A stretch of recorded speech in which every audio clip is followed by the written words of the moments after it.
see the media milling about as the Secretary of State Marco Rubio talks to some of the top Democrats, the top Republicans on Capitol What's up, everybody? Welcome back. Welcome back. What's going on? And going into this meeting, he clarified some of what the objective is from the White House's perspective. And it's not necessarily about regime change. It's about taking out ballistic missile sites and also weakening their nuclear capabilities in Tehran, in that Middle East country.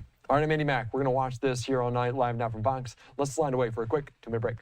Okay. So let's go into a couple of some of the new updates, and then we'll get into Rubio. We'll do the press conference in a little while with the mass shooter dude and other things as well. Now, let's see, where do we go? Where do we start? Oh, so CENTCOM. Let's start with that. I guess CENTCOM made a post a little bit ago and said that as of 4 p.m. Eastern, March 2nd, 6 service members have been killed in action. U.S. forces recently recovered the remains of 2 previously unaccounted for service members from a facility that was struck during Iran's initial attacks in the region. Major combat operations continue. The identities of the fallen are being withheld until 24 hours until next of kin notification. I wanted to play, let me play this. What happened there? That's kind of strange too. They're saying that they were killed in action, recently recovered remains from of 2 previously unaccounted for service members from a facility that was struck. What are they saying there? Did they strike it? Let me play this video here. Let me launch Rumble in the meantime, too. Welcome back to Live Now from Fox. If you are just tuning in, we've been sharing some very sad news that we have just gone into the newsroom here. This just coming in from U.S. Central Command as we are learning that now 6 U.S. service members have been killed as a part of Operation Epic Fury. I am going to share this post here with you if you are just tuning in with us. As of 4 p.m. Eastern time on March 2nd, 6 U.S. service members have been killed in action.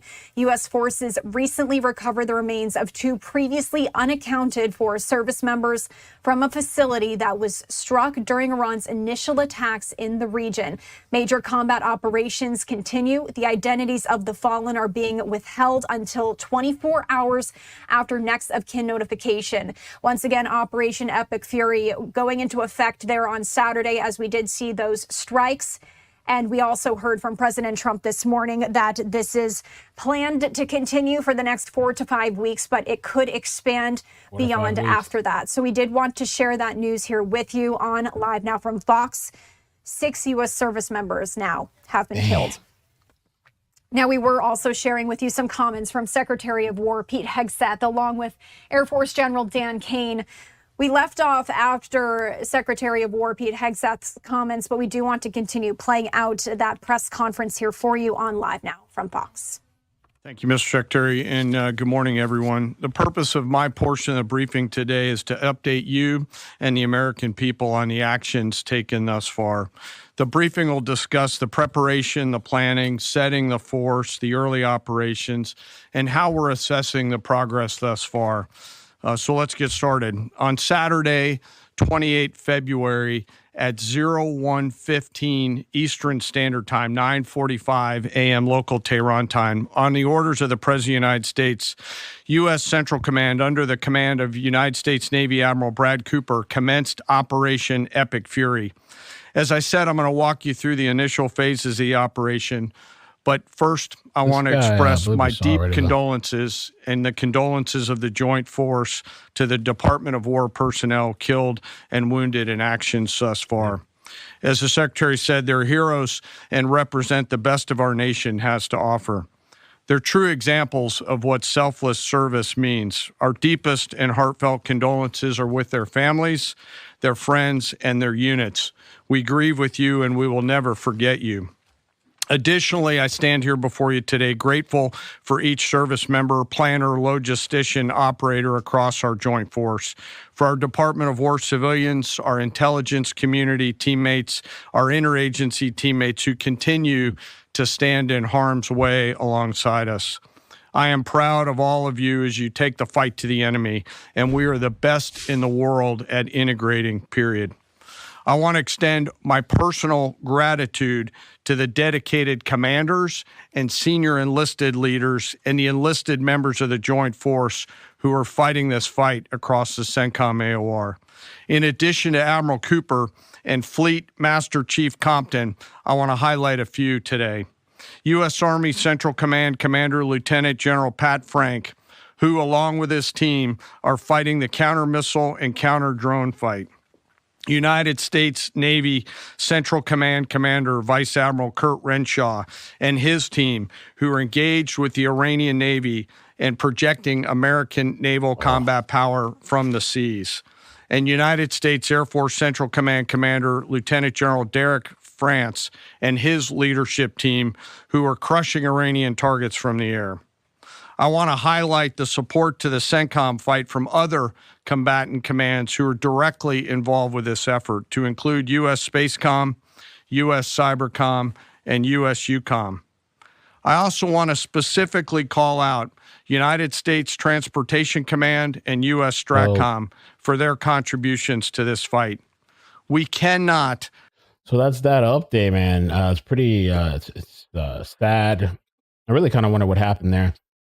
Also, Marco Rubio has spoken, and I haven't seen this yet. We need to watch it.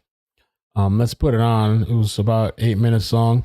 I saw a caption somewhere where he said something like that Iran had ballistic missiles, or they were about to build ballistic missiles. We got to check it out and see what's going on behind here. that to have a nuclear program.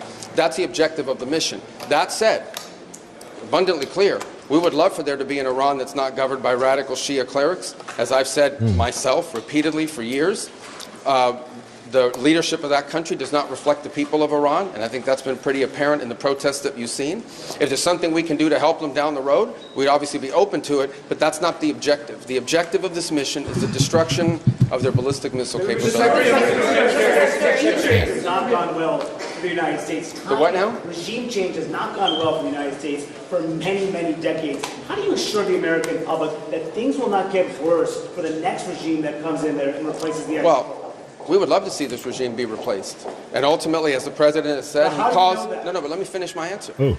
As the president has said, he would love for the people of Iran to use this as an opportunity to rise up and remove these leaders. They've been wanting to remove them from a long time. We've seen successive waves of protests, and we've seen them slaughter people. Okay? But the objective of this mission is to make sure they don't have these weapons that can threaten us and our allies in the region. That's why we're doing what we're doing now.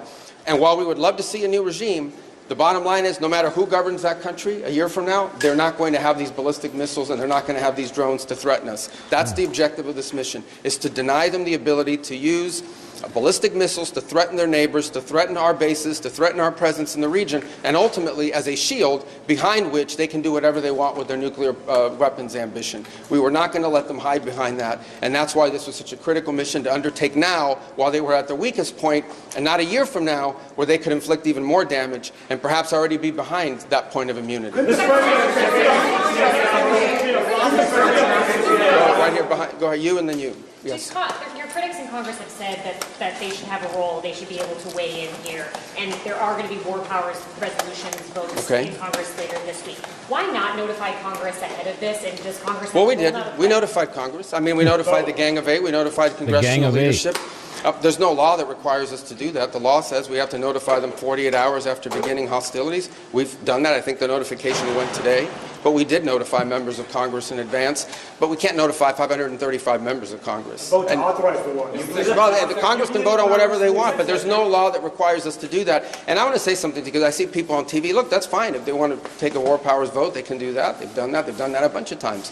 But there's no, people keep saying that there's no law that requires the president to have done anything with regards to this. To begin with, no presidential administration has ever accepted the War Powers Act as constitutional. Not Republican presidents, not Democratic presidents. That said, we have followed the notification at 48 hours, and we're here today. I've done more Gang of Eight briefings than I got in the 4 years that Biden was president and I was a member of the Gang of Eight. All of that said, we've complied with the law 100%.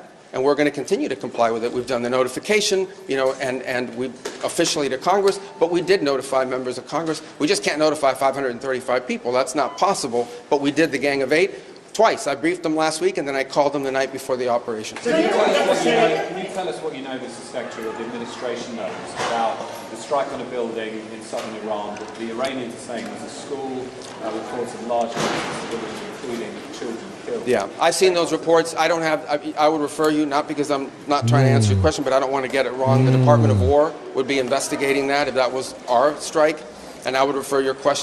Yeah, I think he asked her about, we've been talking about that the whole time every live stream. What happened to those kids, that school that was struck? Who did it? The administration knows about the strike on a building in southern Iran that the Iranians are saying was a school, reports of large numbers of civilians, including children killed. Yeah, I've seen those reports. I don't have, I would refer you, not because I'm not trying to answer your question, but I don't want to get it wrong. The Department of War would be investigating that if that was our strike, and I would refer your question to them, and I'll make sure they're aware that you have that question. But we'd like to know. An American missile. Well, clearly, the United States would not deliberately target a school. Our objectives are missiles, both the ability to manufacture them and the ability to launch them, and the one-way attract drones. That would be our focus, and that's what we would be focused on. We would have no interest and, frankly, no incentive to target civilian infrastructure. The Iranians are, on the other hand, targeting civilian infrastructure. You guys have seen it. I'm sure you've seen it. They're hitting hotels. They're hitting embassies. They're hitting airports. They're hitting oil infrastructure. Well, it'd be very tragic, but I can't speak to the details behind it because I just don't have it. It would be a tragic outcome if it's happened. I don't have the details as to what led to it. But what is clear that the United States would not deliberately target a school. Let me tell you guys what's going on, though, so in case there's no confusion. Rubio spoke earlier. I didn't hear it. I heard it was kind of interesting, so we're listening to that now. But apparently there's some lawmakers to speak after Iran briefing. I don't know if they're talking about the Gang of Eight or what. So that's coming up. When that happens, we'll tune into that too. We'll tune into all the live stuff.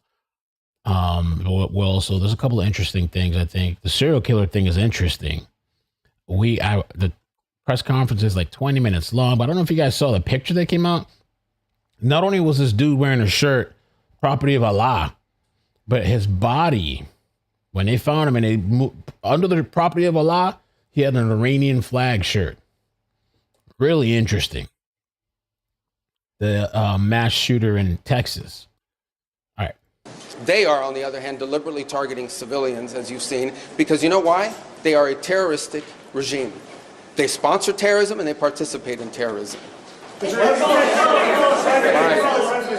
your message to Americans who are concerned about rising energy prices given the spiking of oil prices today? Yes, and we knew that going in would be a factor, and so we have a program in place that will begin to be implemented by Secretary Wright, Secretary Bessent. We talked about it last night, again, about this program. We talked this morning, and starting tomorrow, you will see us rolling out those phases to try to mitigate against that. Obviously, markets are going to be reacting to news about what's happening. And again, a reminder, think about it, okay? This terroristic regime, led by radical clerics, has the ability, potentially, to shut off 20% of global energy. That's the kind of leverage they have because of their Navy. We're going to destroy their Navy. But there is a plan in place. We anticipated this could be an issue, and Secretary Wright and Bessent will begin to roll out those steps starting tomorrow to mitigate against the impact that could have. I got to do this briefing, so I got a couple more.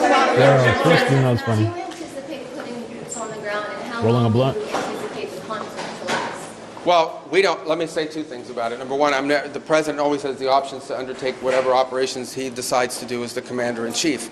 That said, we believe the objective that we have set for this mission, which is the destruction of their ballistic missile capabilities, both launch capability and manufacturing, can be achieved without ground forces. Right now, we're not postured for ground forces, but obviously the president has those options. He's never going to rule out anything. But right now, our focus is on the destruction of their ballistic missile launchers, their ballistic missile stockpiles, and their ballistic missile manufacturing capability, as well as their one-way attract drones and their Navy, because of the threat it poses to global shipping. How long is Right, I can only do one more. Right there in the middle. Yes, sir. Is there a diplomatic exchange going on right now between U.S. and Iran?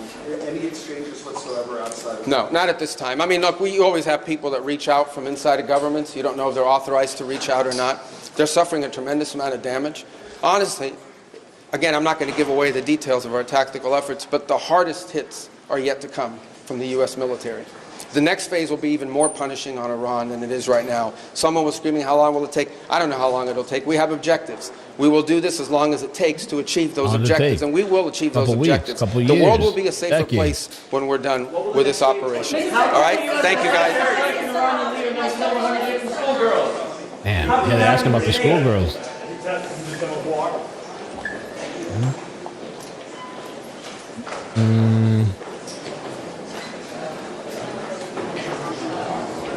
What about the schoolgirls? Yeah.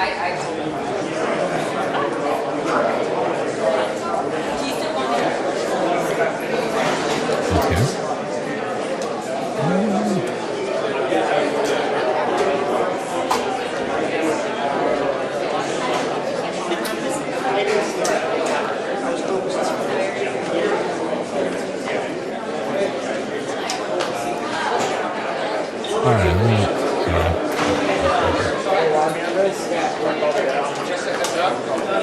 Okay, so that's done. Twice, I briefed them. Marco Rubio. There's a couple of things to, let's see, going on. There's a lot of things actually that was happening.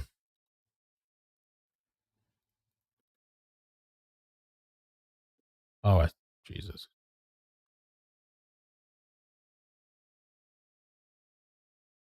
Let me see.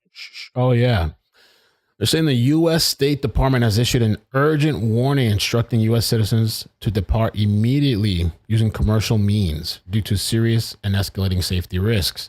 And they're going to list a bunch of places: Bahrain, Egypt, Iran, Israel, West Bank, Gaza, Jordan, Kuwait, Lebanon, Oman, Qatar, Saudi Arabia, let's say Florida, Syria, United Arab Emirates, and Yemen. Wow. Get out while you can. They're even issuing a warning to Iran residents. Let me see if I can pull this up. Oh, Lord, this guy. Okay, what is that? What is the end game? What is the end game? Information about the troops who were killed? All right, a quick comment there from the Senate Minority Leader Chuck Schumer, the Democrat from New York, saying it was insufficient, the information that was provided by some of the members there, including Secretary of State Marco Rubio. We'll see if anyone else walks out, because you can see just the amount of media on hand for this, curious about what is actually going on there. And going into the meeting, we heard from Rubio talking about how they felt it was insufficient, or saying that they had some clarification on the objective of what's going on, saying taking out those ballistic missile sites were the number one, obviously eliminating any possibility of nuclear capabilities. They said regime change was not the initial goal or objective or motive behind this. So obviously some very quick comments there from Chuck Schumer. We could see from other Democrats, other Republicans, the beginning of a meeting, top Democrats, top Republicans from both the House and the Senate, including Schumer. We know Senate Majority Leader John Thune also there, Hakeem Jeffries, Mike Johnson, the Speaker of the House, also Tom Cotton, Mark Warner, the Representatives Crawford and Holmes there also, and Hines also inside of this meeting. So we'll see what comes out of it. But Schumer walking out saying it was insufficient what information he was provided about what's going on there, the reasoning behind this, as we are now some 48 hours into this Operation Epic Fury as it was unfolding early Saturday morning. And also Secretary of State Marco Rubio saying the hardest hits are yet to come. So we'll see what happens with this. But we do know that the military has said that they've struck over 1,200 targets in Iran since the operation started on Saturday. So we're following it here. We'll see if we have any more comments. We're going to speak to different experts about exactly what's unfolding, because the strikes on Iran and also response from Iran about what's going on. A live look right there in Tel Aviv, in Israel here, as it's on. Tel Aviv. Okay, let me see if I can set this up real quick. I want to show you this, share the screen. Boom, boom. Let's see. Oh, there we go.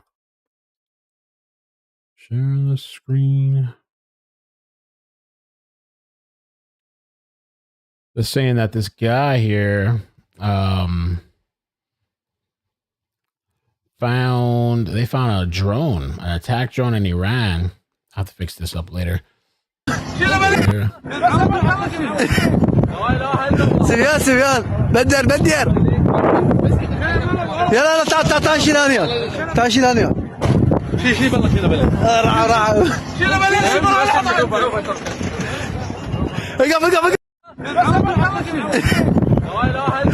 سفيان Damn. And then they say you can see the Starlink dangling from it. Let me see. You got a Starlink on a bit?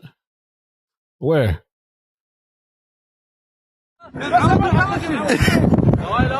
Oh, a Starlink. Oh, wow.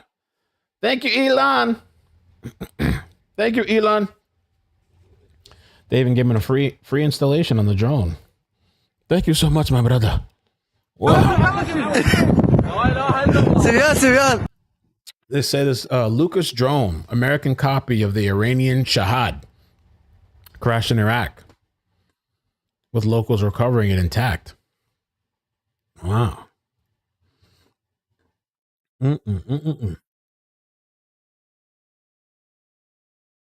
got to talk about the other guy, Luke Day, or whatever, later.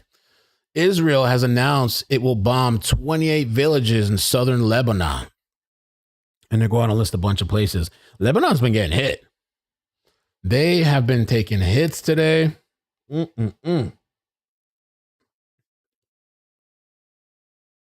see what else here. Oh, I want to get Flight Radar up too, though, to see what's going on. They had a bunch of planes kind of circling around. The fueler ones, like they were getting ready to drop bombs, a bunch of bombs. Attack.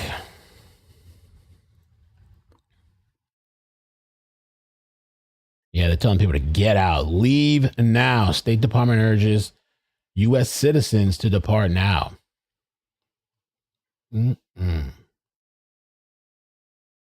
Israel issues new evacuation warning. And if you remember this morning, we showed these picture of all these cars and people trying to get out.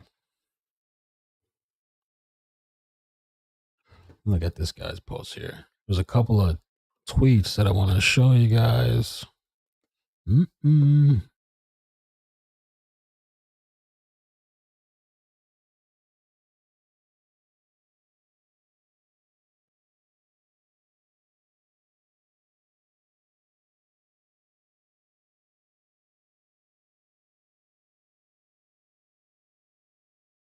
Launches have been reportedly detected heading towards northern Israel. Uh-oh. So let me put on I want to put on a little bit of volume to some of these cams. And maybe let's see what's going on. There's that the gang. Secretary of State Marco Rubio saying the objectives are those ballistic missile sites, limiting the nuclear capabilities. So far from what you're seeing, is the objective being accomplished? Hey, Andy, always a pleasure to be on. I think so, but I think we all should recognize. They're saying this. Let me show you guys. Reports. Launches have been reportedly detected heading towards northern Iran or northern Israel.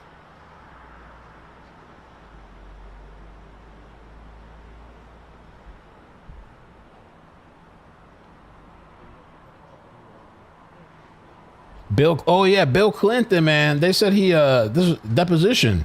Bill Clinton said it twice under oath that Trump is clear of any wrongdoing. Oh, man, they're going to hate this. Did he really? Hold up.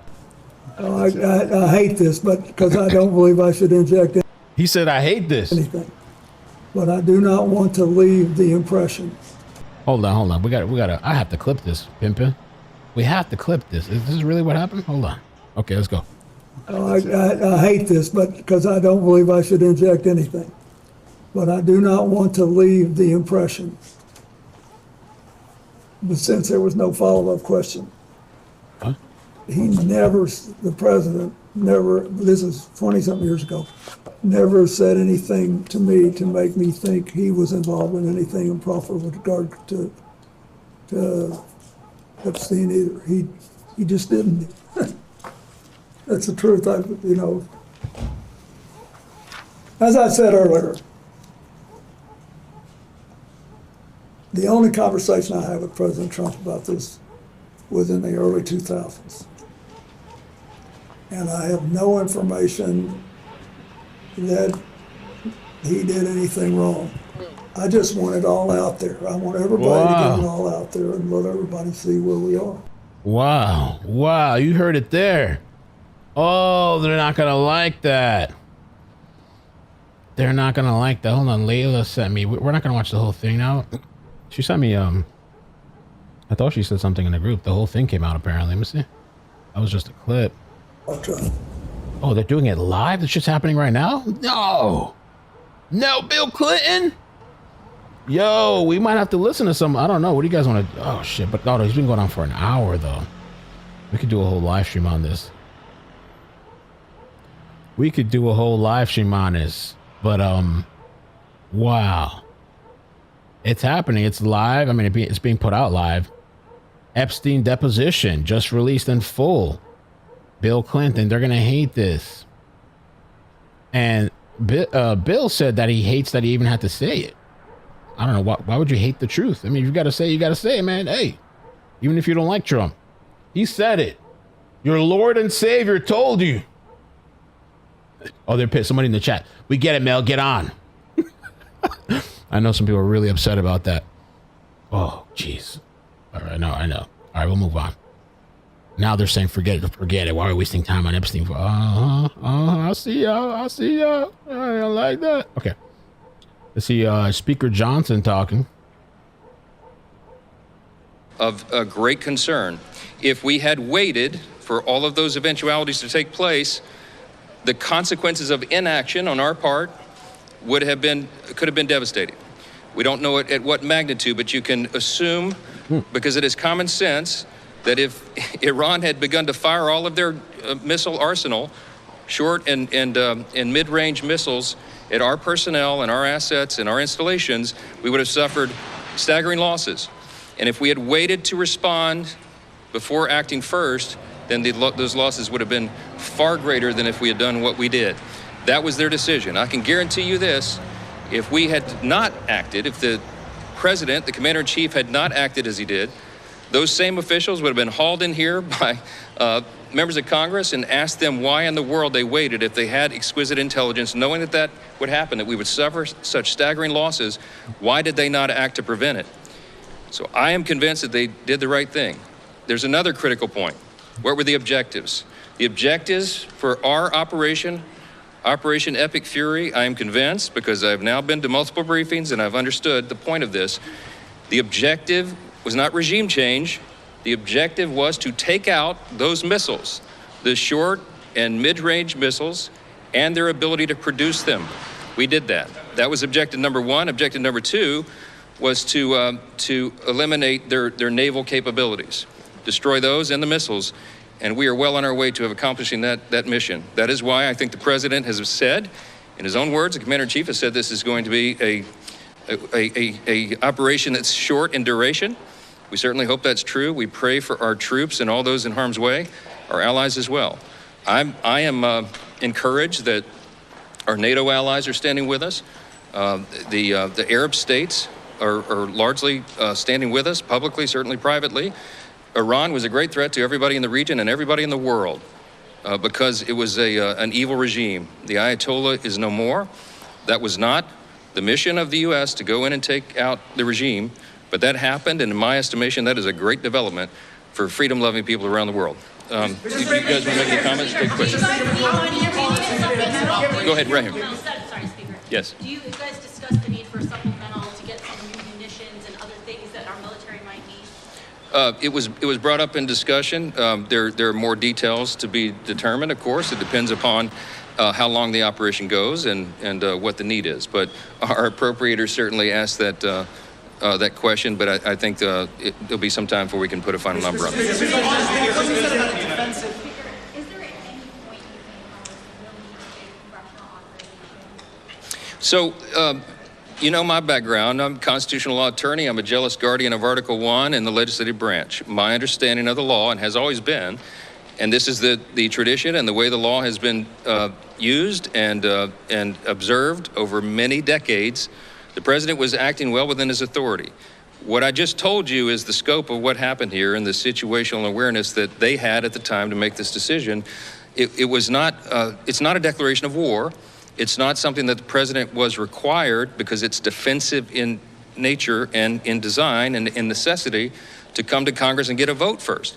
And if they had briefed a larger group than the Gang of Eight, you know, there's a real threat that very sensitive intelligence that we had, you know, might have been leaked or something. So this is why the Commander-in-Chief of our armed forces has the latitude that any Commander-in-Chief, any president always has, because they have a set of information that is sensitive, timely, and urgent, and they have to be able to act upon it. They did that. Now, there, as you know, under our system, there are timetables that are involved here, but I think the idea that we would move a War Powers Act vote right now, I mean, it will be forced to the floor, but the idea that we would take the ability of our Commander-in-Chief, the President, take his authority away right now to finish this job is a frightening prospect to me. It's dangerous.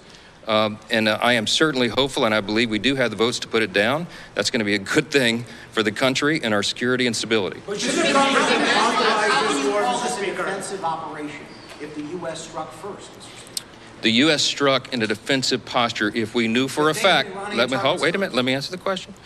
I thought I just did answer that question. If we knew for a fact that Israel was going to move, Iran was going to respond, and Iran was going to strike not just Israel, but the U.S. Remember, we're the great Satan, as they always say. Israel's the little Satan, okay?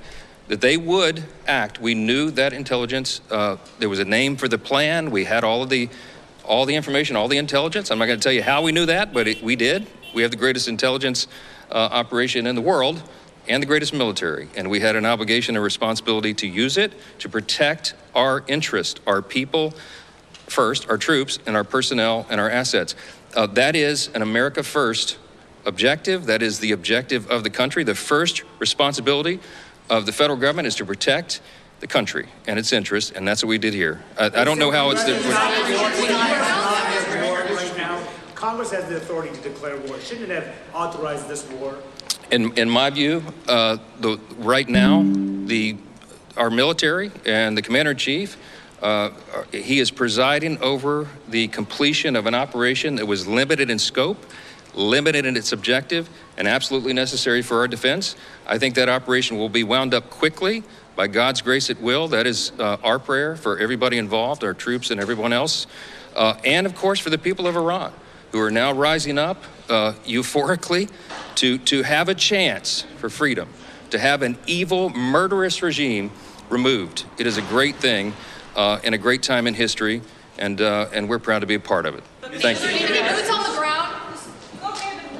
All right, just listening in there to Speaker Johnson and now Mark Warner, Democrats stepping up. Let's listen back in.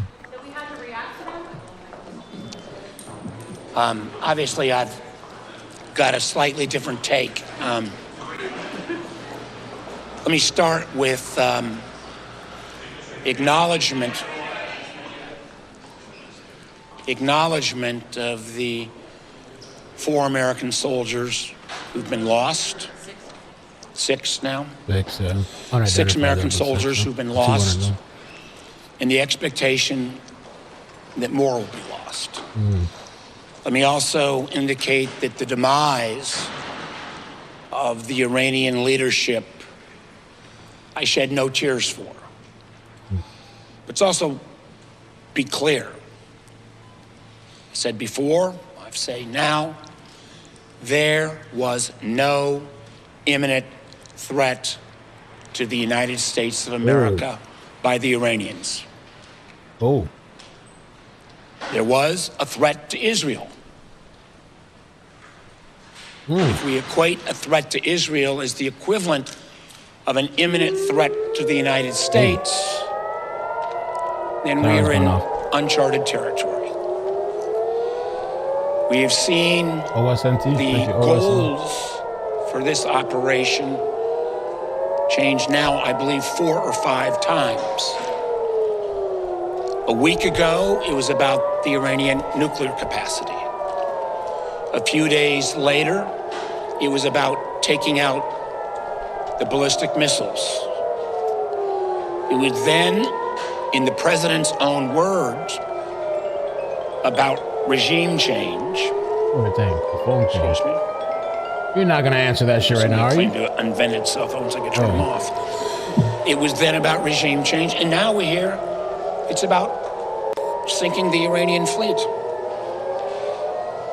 A question I asked is when the President of the United States says to the Iranian people, rise up, this is your chance to take your country back. What happens if 100,000 Iranian citizens go onto the streets of Tehran and the IRGC forces, which are brutal, murder 5,000, murder 10,000, murder 20,000? Does the United States of America have an obligation there since the president called them into the streets? This is still a war of choice that has been acknowledged by others, was dictated by Israel's goals and timelines. Israel is a great ally of America. I stand firmly with Israel. But I believe at the end of the day, when we are talking about putting American soldiers in harm's way, when we have American casualties and expectations of more, there needs to be the proof of an imminent threat to American interest. I still don't think that standard has been met. I think the president needs to come before the Congress, and for that matter, the American people, and decide amongst these 4 or 5 goals that have been laid out, what is the real goal? What is the objective? What is our exit plan? What obligation do we have now to the Iranian people if they do rise up based upon his call for them to go to the streets? And what is the imminent threat to the United States interest that caused this conflict? So I will clearly be voting with, I think, the bipartisan efforts that'll take place in the Senate and I hope in the House to bring forward the War Powers Act. Senator, explain what the end game is here. How do they describe that to you? And what about the impact, cost on Americans? Oh, the cam went off. Damn. Assets? How much damage has the U.S. sustained from this? Listen, I think it is, I'll grant the administration this, it is way too early, 48 hours in, for cost estimates. Clearly, when you combine the efforts of the amount of munitions that we have spent over the last year attacking the Houthis, the amount of munitions that's been spent on other ventures, I think the 7 different military conflicts the president has put America into, our munitions are low. That's public knowledge. Munitions are low. It will require additional funding. That's what you were watching? Yeah, there was action there. I saw that. Funding where we have other domestic needs as well. Live SARS in Tel Aviv. In terms of the end game, you know, I've heard 5 different rationales for what our goal, like 5, nuclear, the missiles, regime change, sinking of the Iranian fleet, at least 4 different goals in the last 8 or 9 days. I'm not sure which of those goals, if met, means that we're at an end game. Senator, can I ask you, looking back over the last year, all the times that Congress had the chance to weigh in, or the administration was acting, whether it's in Venezuela or other places, or even in Iran previously, looking back, do you feel like Congress has missed its moment here? Is it basically irrelevant when it comes to they're firing back. Israel. So that guy was right. Congress has been he said North Israel. Totally irrelevant. Because we've not used our power.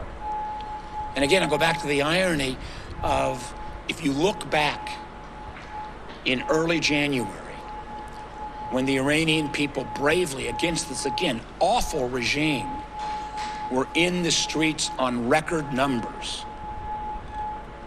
you could have actually made a case then that taking a strike towards the IRGC might have push the people forward and the regime to crumble.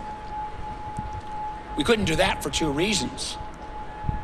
Because the military capability that we would normally have in the region, the aircraft carrier Ford, was off the coast of Venezuela on another one of the president's military follies. And the ability for us to bring our European allies to bear helping us, who have diplomatic presence still with Iran, they were appropriately distracted because of the president's folly about Greenland. So I might not have agreed with an action then, but at least there was a logic to that moment in time. Now, it appears that the timeline is not being driven by American imminent security concerns, but by others.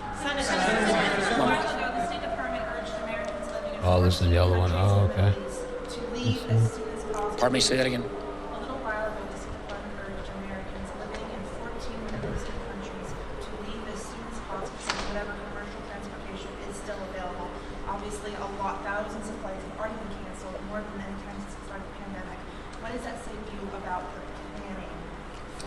Well, it says that if this was being driven by imminent security threats from Iran against America, we would have, I think, had better planning. And the irony of this, as well, many times, as we know, when an American president takes an action, it's often in reaction to, and then he or she has to act because of the moment in time. This has been something that has been building up for months on end as this armada has come together. And the idea that there is then not a constitutional responsibility for the president to come to Congress after he's built up this fleet, and now, not my words, his words, launched a war against Iran. Anyone who argues otherwise hasn't read the Constitution. Thank you. All right, just listening in there, Senator Mark Warner, the Democrat from Virginia, talking about this Gang of Eight Iran briefing there. So two different viewpoints, perspectives, and what we're hearing right now coming from Speaker Mike Johnson and then the Democrat as they were talking about it here on Live Now from Fox. I want to put up this post from Cami Mondo talking about Speaker Johnson, who spoke just before Warner, saying he was, quote, very satisfied with this Gang of Eight briefing, which he says expanded on, also included other committees such as appropriations, depending on exactly how this and how long this goes. Cami Mondo talking about this as well, telling the objective was to take out those missiles, the short, mid-range missiles, and their ability to produce them, saying the elimination of the Ayatollah, although not the main goal, is a great development for freedom-loving people around the world. All right, let's bring in the conversation right now, again, here on Live Now from Fox from the FTD. Thanks for sticking around. Joe, by the logic of what came out of that Gang of Eight meeting is that the United States was concerned that they would get a retaliatory strike from Iran, depending on if someone attacked them. And that nation potentially was Israel, saying that Iran was an existential threat. So by chance, they're saying that there's an imminent threat to the United States by this. Is that the same logic? What do we make of this? And do we... They're saying Iranian missiles are reportedly streaking across the night sky over Israel now. Haifa and Tel Aviv are lighting up with military and intel sites reportedly in the crosshairs. Let's take a look at some of these clips, because we could hear some of the explosions going off. So I think I have this. Yeah. See it streaking across the sky.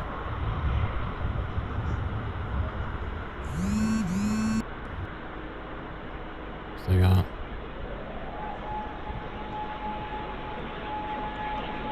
اثنين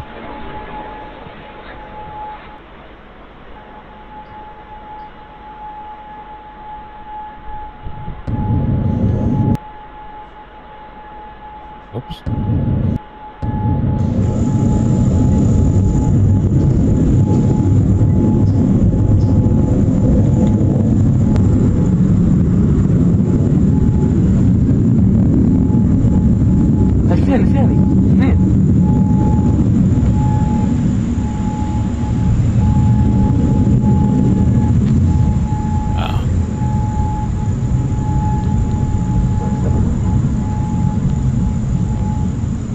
be so crazy to be in the middle of a war, like in this modern era, where you're just recording and posting clips and live streaming. You're just in the middle of it. Wow.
You got a camera at Dubai.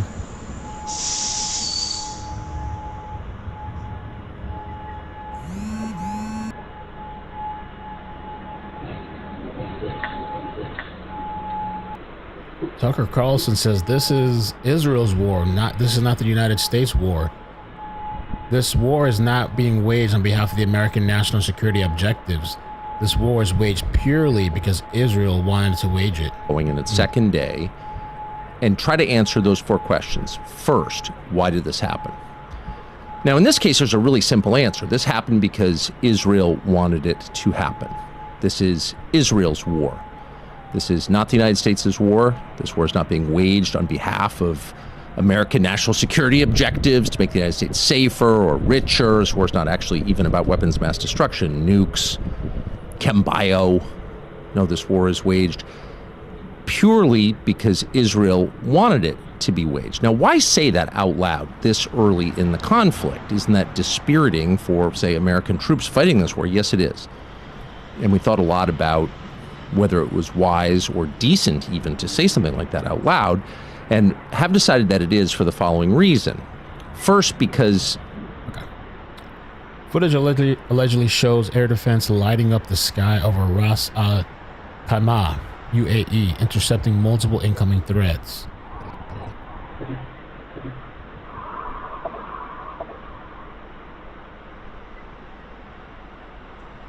I'm sure I'm not double looping anywhere.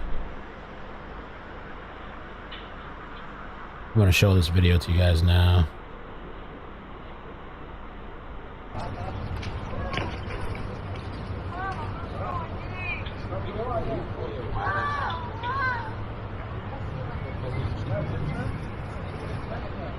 Whoa.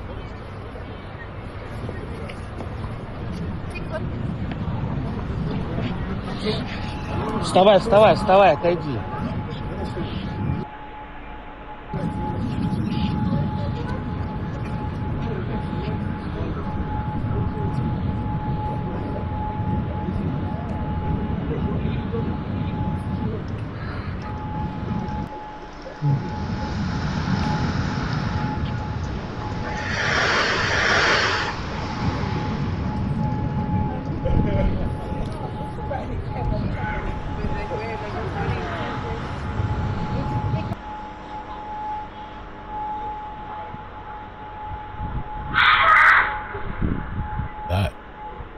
Iran's medical council says 10 medical facilities, hospitals, emergency bases have been damaged in U.S.-Israeli strikes.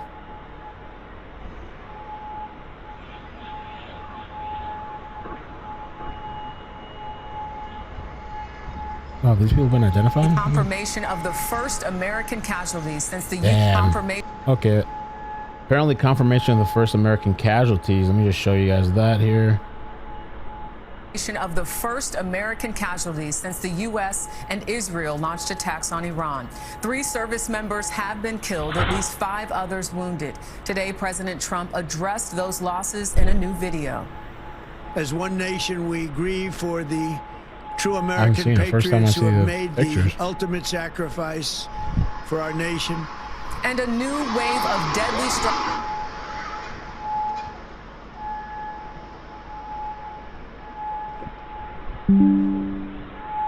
Yo, the Epstein Clinton stuff looks crazy. We might have to cover that at some point on a separate live. There's just so much going on. But let's keep up with the updates here. There's a lot going on right now. I have a double audio somewhere.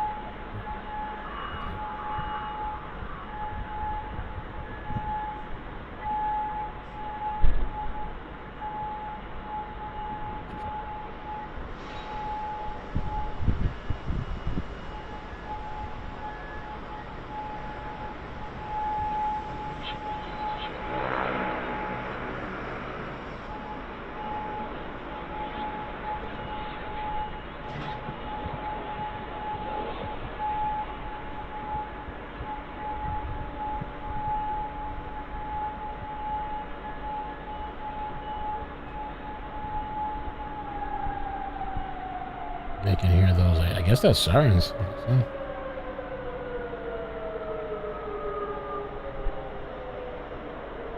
The UAE's air defenses are currently dealing with a barrage of ballistic missiles coming from Iran. The Ministry of Defense confirms full readiness to address all threats and ensure the protection of the state's territories.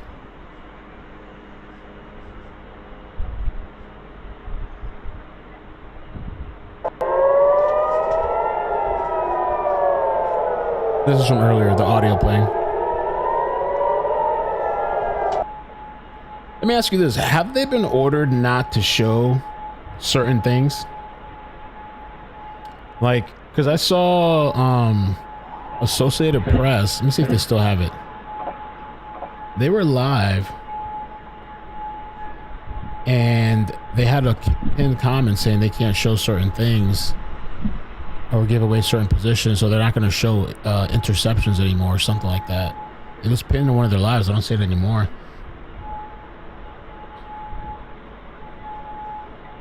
Yeah, that's here.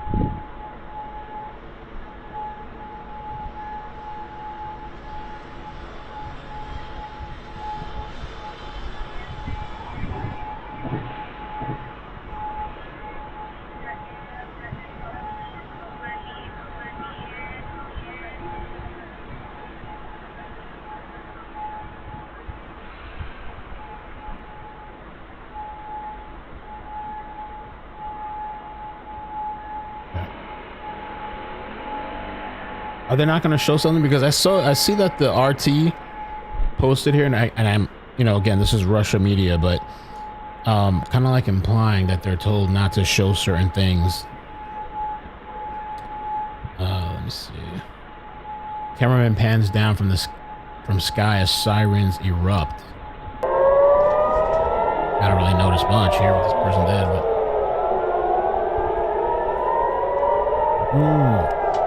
Yes, Mossad said on Twitter not to show live strikes. Yeah, I saw it on Associated Press this morning, and I was a little surprised. I was like, oh, whoa. I don't know what that's about. Like, are they saying it's giving away strategic, you know, positions, or they don't want to show certain damage, or show, you know, that they're actually getting some hits, landing some stuff? This is kind of crazy, too. Let me see. This is Jordan Air Defense hits own base during missile intercept, plunges into darkness. Let's see. I need a hotkey for the Switch. I'm gonna work on that next. Okay, let me see what's going on.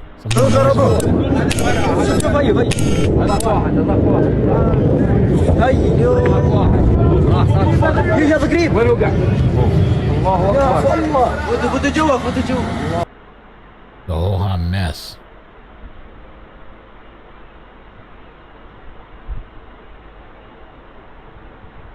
What Mario's saying here. What do they got going on? U.S. and Israeli airstrikes are reportedly hammering Tehran. Yeah, there's no... They said that was coming. They warned people. You saw people evacuating. Here's a small clip, I guess, of the decimation.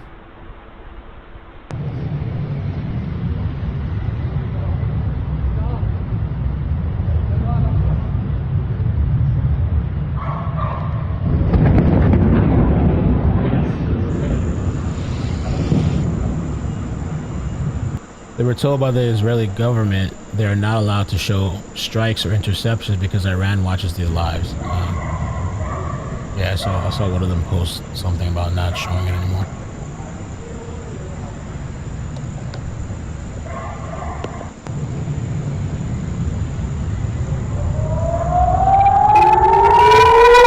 Oh, that's live. It's live right now.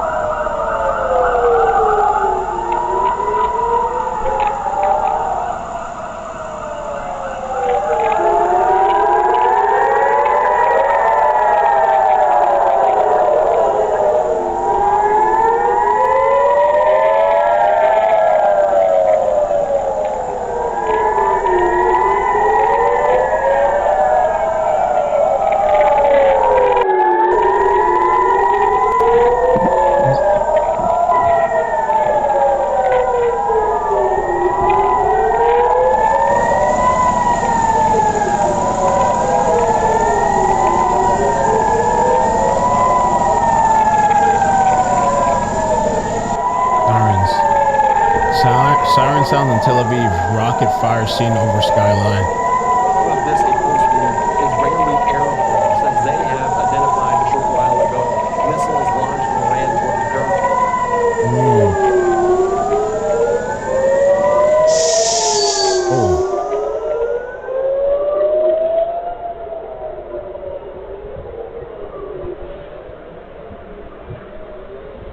A lot of sirens. A lot of sirens tonight. From Iran to Israel.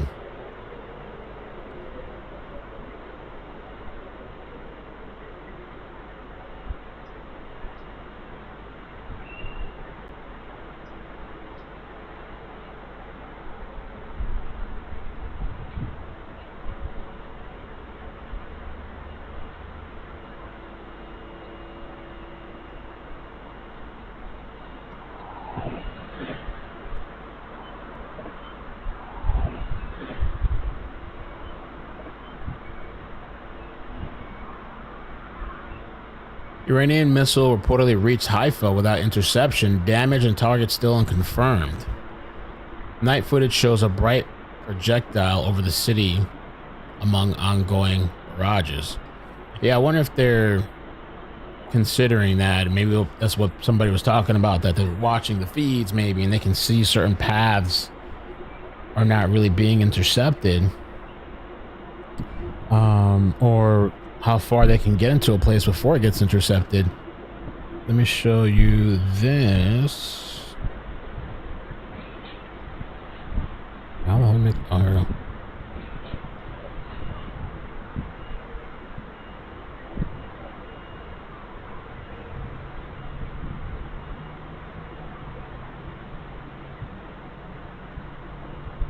Flying over the sky. Unimpeded. Haifa. IDF confirms Iran just launched missiles towards Israel. Defense system actively intercepting the threat. Here's something from Fox. Some Iranian missiles just punched through Israel's defense, showing you how hypersonics are tough to stop. Explosions are booming behind the reporter. Let's check this out. Audio. There are missiles in the air right now. Trey, can you tell us what's going on? Yeah, my cameraman's going to zoom in right here. And if the producers can turn down the mix minus on my IFB while I'm talking here, our efforts right now to shoot down this fire. And we've seen at least, just stay with me 1 second. Okay, from the skyline here to the left of the building, And guys, turn down my mix minus if you can. Okay, you can see this incoming fire right now. There are multiple interceptions that are taking place over Israel's second largest city of Tel Aviv. And Trey, what are you? Okay, you're going to tell, and you'll be able to tell if this one is taken out by the defense system. Yeah, right now we can hear a number of explosions in the distance, some interceptions on the outskirts of the city. But you just saw live there the stream through the sky as clearly the Iranians have launched a very large barrage. And some of these missiles appear to have made it past Israel's a missile defense system, the Iron Dome. Remember, the Israelis have a Iron tiered Dome. missile defense system. What happened? They have at the lowest level the Iron Dome, then they have David Sling and the Arrow 2 and 3 systems. Now, the Trump administration was aware that the Iranians would launch a counterattack. They provided the Israelis with additional air defense, including the Patriot and THAAD systems. But still, this is not a perfect layered defense. It is difficult to shoot down some of these hypersonic missiles, and you can hear those explosions behind me. Remember, the northern city of Haifa was also taking fire at the same time, and so when the Iranians save their missiles and launch all at the same time, it's an effort to overwhelm the air defense systems in this country. Okay.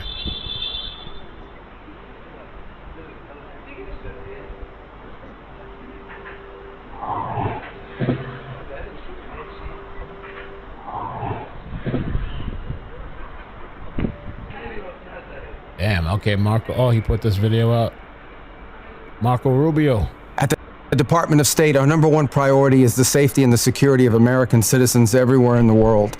Now, with what's going on in the Middle East with Operation Epic Fury and the cowardly attacks that we're seeing from Iran against Gulf countries, I wanted to take this chance to speak directly to Americans who are in the Middle East about the work we are doing to try to keep you safe.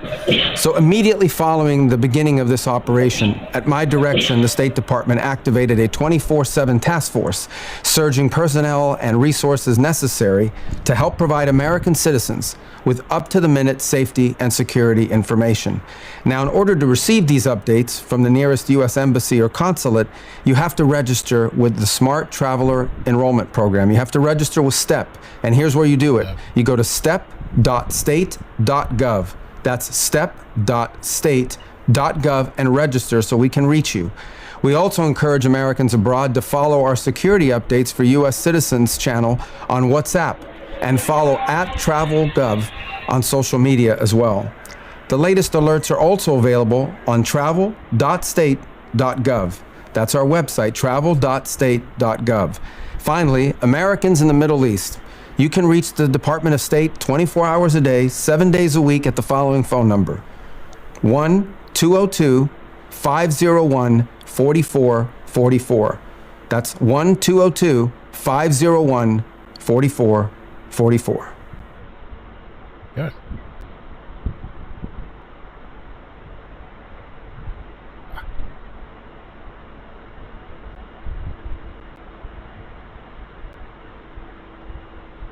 United States, Epic Fury.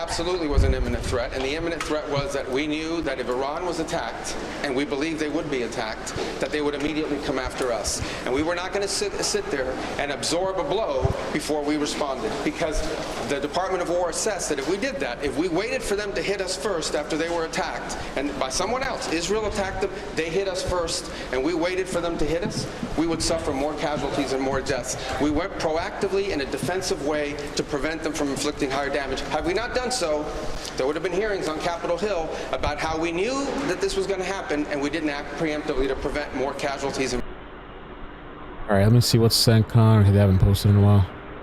3 hours ago. Well, they're posting videos though. Last night, U.S. B-1 bomber struck deep inside Iran.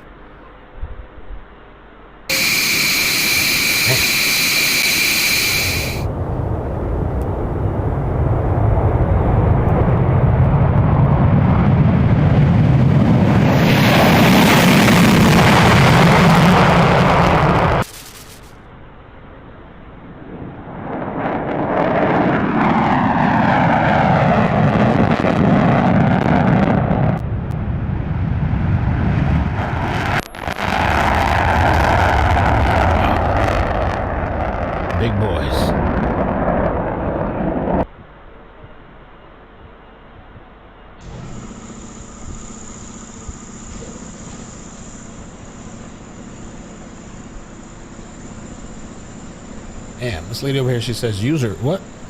This message is from, it's from one of the Iranians residing in Tehran. Okay. If I die, do not use me to stop this attack. We want this attack? What? Okay, let's check it out. I am an Iranian who lives in Tehran, and I can hear the sound of bombing outside.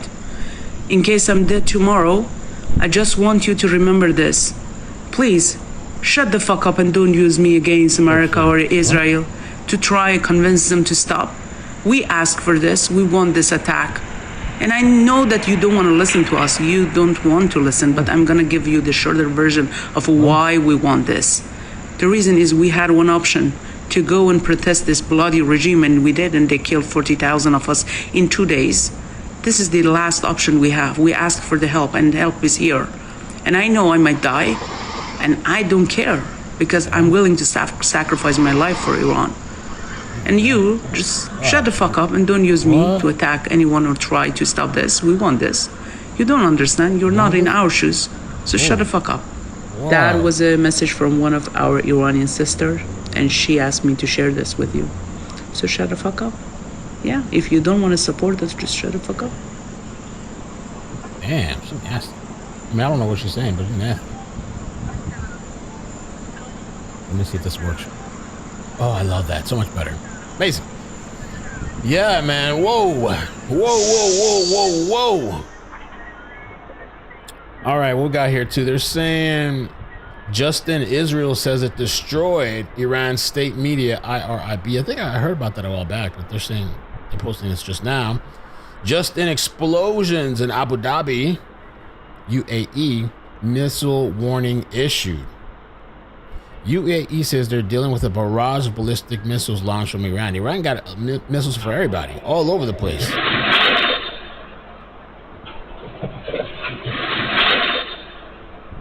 Iran says the Strait of Hormuz is closed and any ship that passes will be targeted.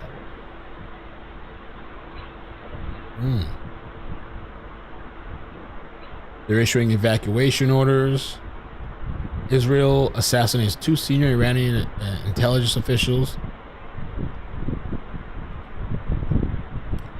Can't believe 6 service members have been killed already, yeah. I mean, the last 2, that's kind of, I don't know. I still don't understand what's going on there. It's kind of strange. The UAE Ministry of Defense confirmed ballistic missiles on the way. Hezbollah has reportedly launched additional rockets towards Haifa, marking another late-night escalation cross-border.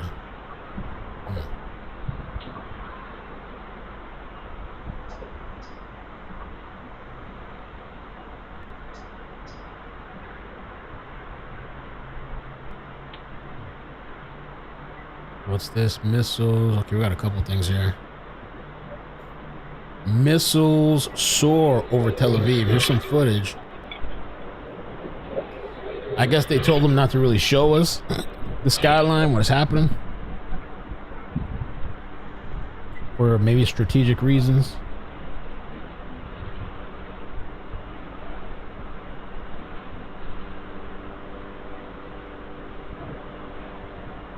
What else they got here? Oh, some more cluster munitions rained down on Israel. What happened to the Iron Dome tonight? Taking a break? They're refilling it?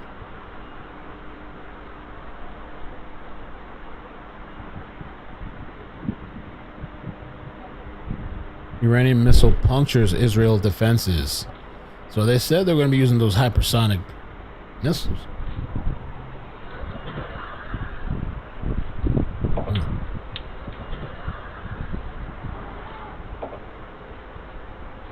Let's see what OST is saying over here.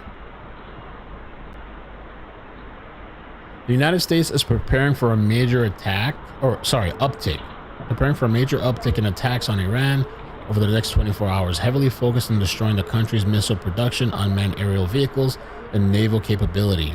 Though stock of missiles are running low, especially Tomahawks, SM-3s, a senior U.S. official told CNN. That's wild, man. They're running out of ammo?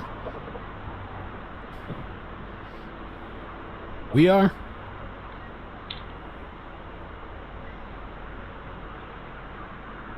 Yeah, Israel and UAE detect incoming missiles from Iran.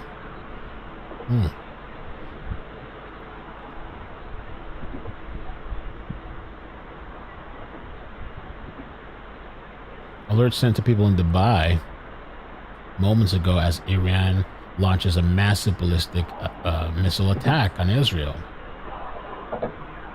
Due to the current situation, a potential missile threats and seek immediate shelter. Okay.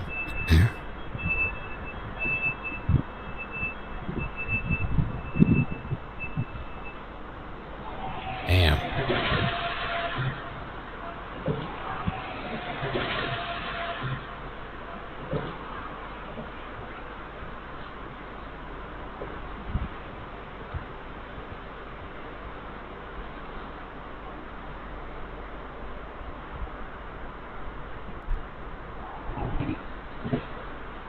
That is wild, man. That's wild.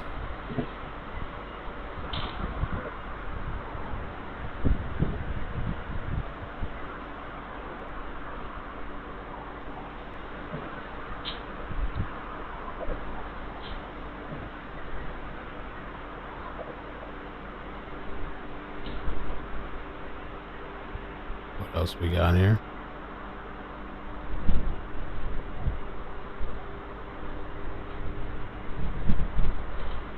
Newly released video shows locals in Kuwait approaching and offering to help one of the pilots of one of the U.S.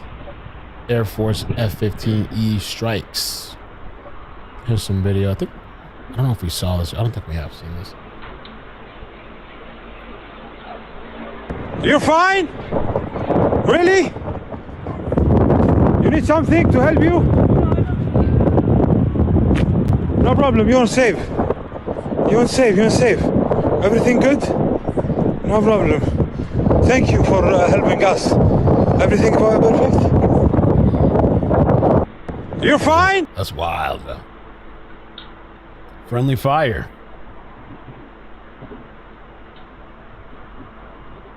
Friendly fire.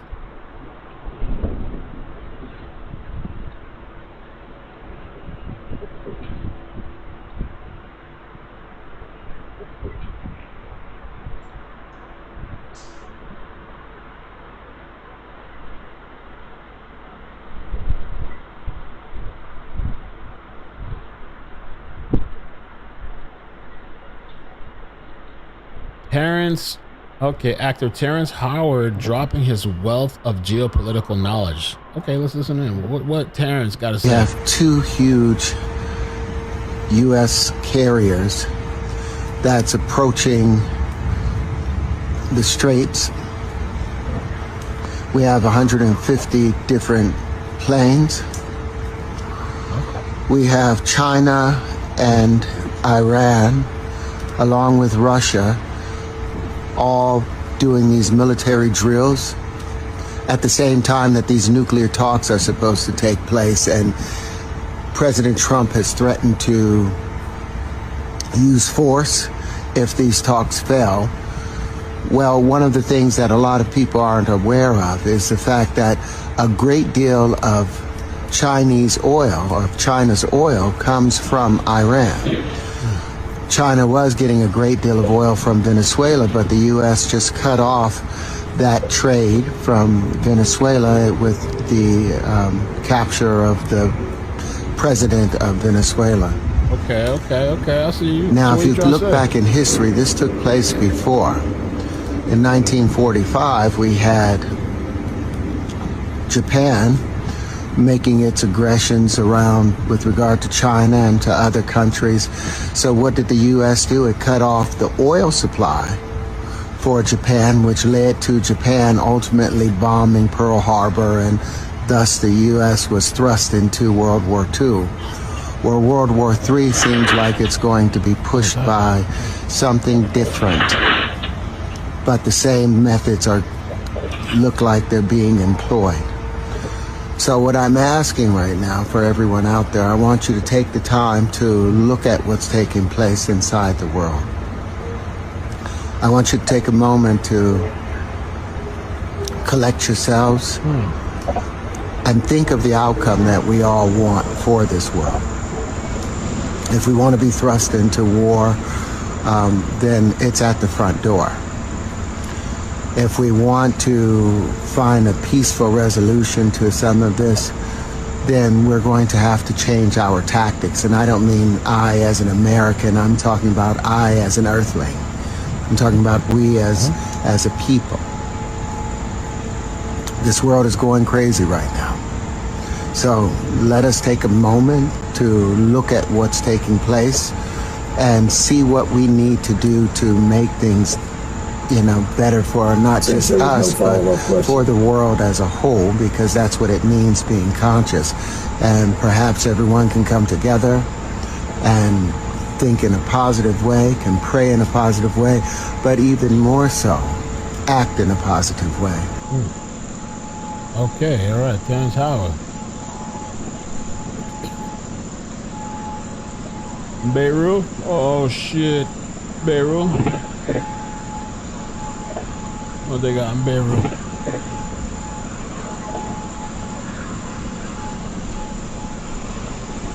We fast forward. I got one in the background, Beirut. Let's see. I was supposed to keep the volume on. I forgot. For Beirut. Let's see.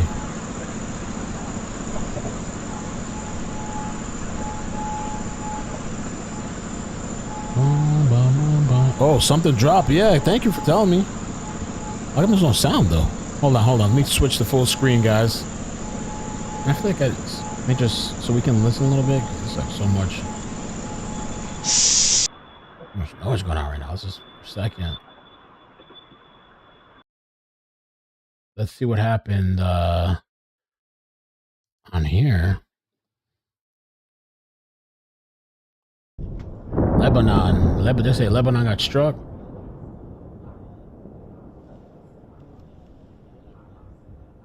Oh.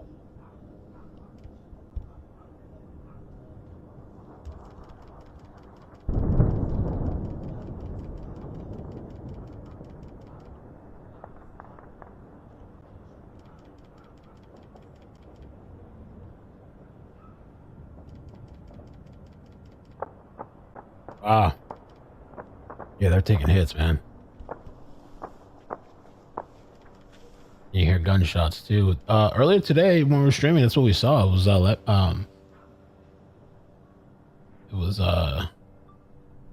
were getting attacked.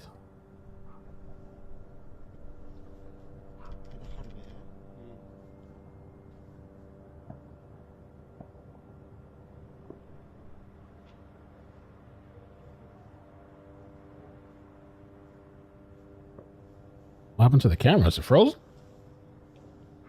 They weren't supposed to show us that? Oh, okay. Yo, the smoke is frozen or what's going on? Oh, it's just moving. Okay, maybe it's like slowly. What is this?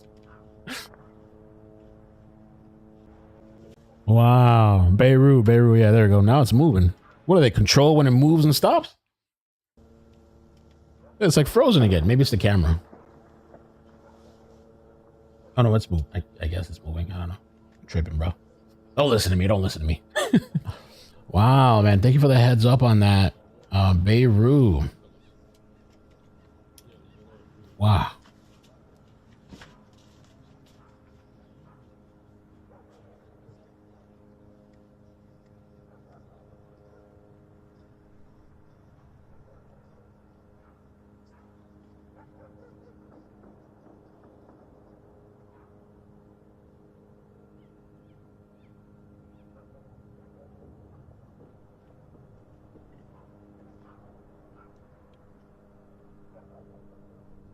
Guess that's the aftermath.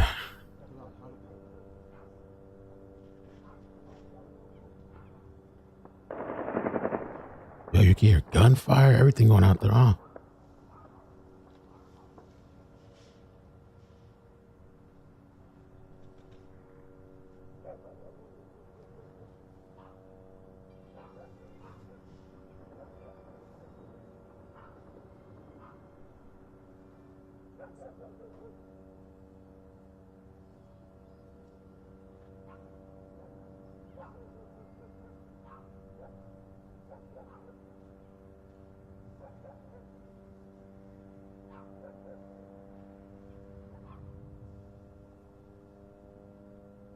Hey, Pink Moments. Maybe you didn't see the Bill Clinton clip. You got to go have a conversation with Bill Clinton. Clinton said there was no mention of Epstein with Trump, and when they've talked and stuff, they're doing some deposition. You're gonna have to go have a conversation with him. You got to take it up with him. Bill Clinton. Not my problem anymore. You guys, you go take that shit up with Bill Clinton.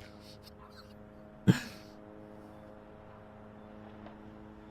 wild.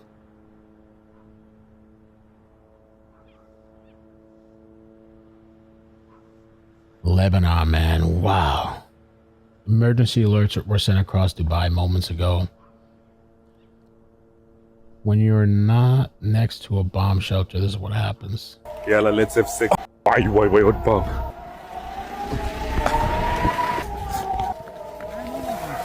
Why? Yeah. I don't know. Okay, I think we should maybe add Lebanon to the feed that we're watching. Or I don't know if we should keep it full screen for now. Let's see.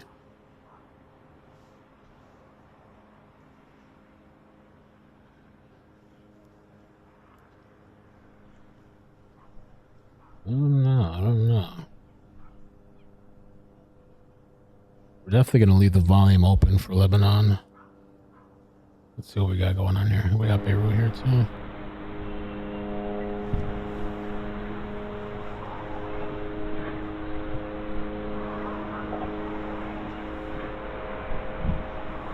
I'm sorry, y'all gotta go take it over with Bill. It's not my shit, not my problem.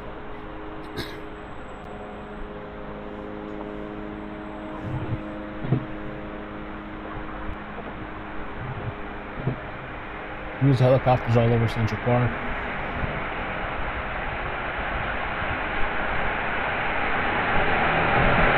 What is that?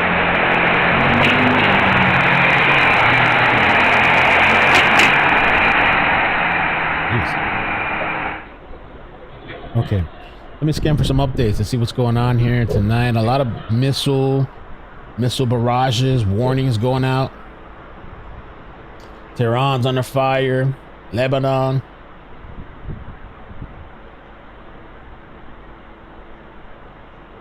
Conflict in Iran has increased concern for Americans detained in the country.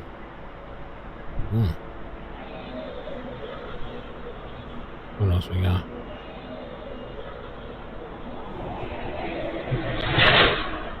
Central Park? You talking about Central Park here? Like in New York City in the U.S.? Or where? I'm gonna keep this cam open.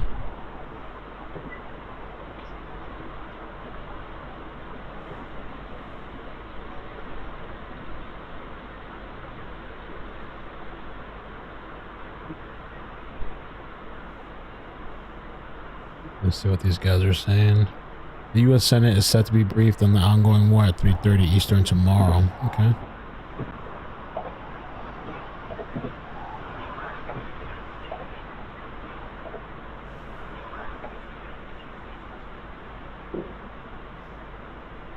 Iran says the U.S. is trillions of dollars in debt and thirsty for Middle Eastern oil. Oh, so they're fighting back.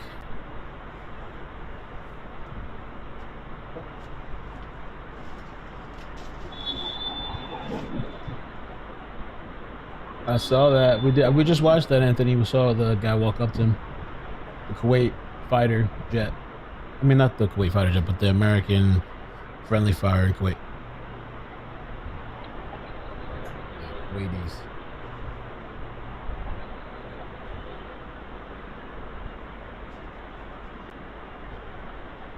Beirut is Lebanon, yes.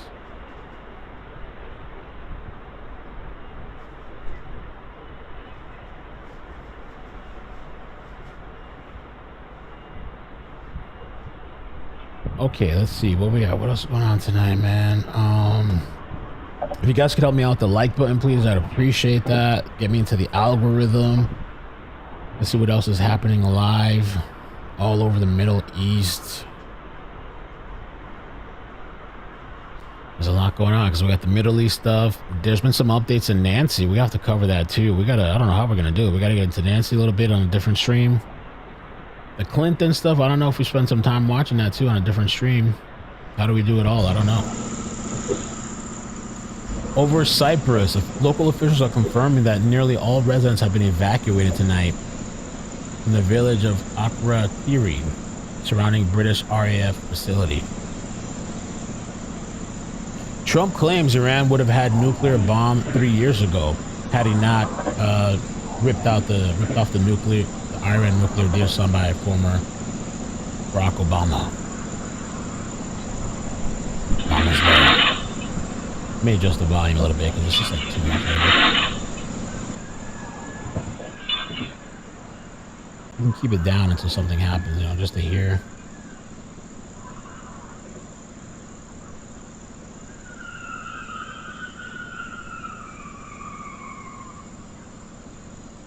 This feed here.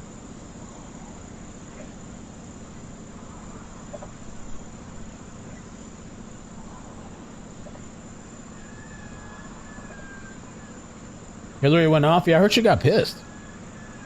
There was something. She got upset about something being leaked or something. I heard she was pissed. Bill Clinton and Hillary deposition.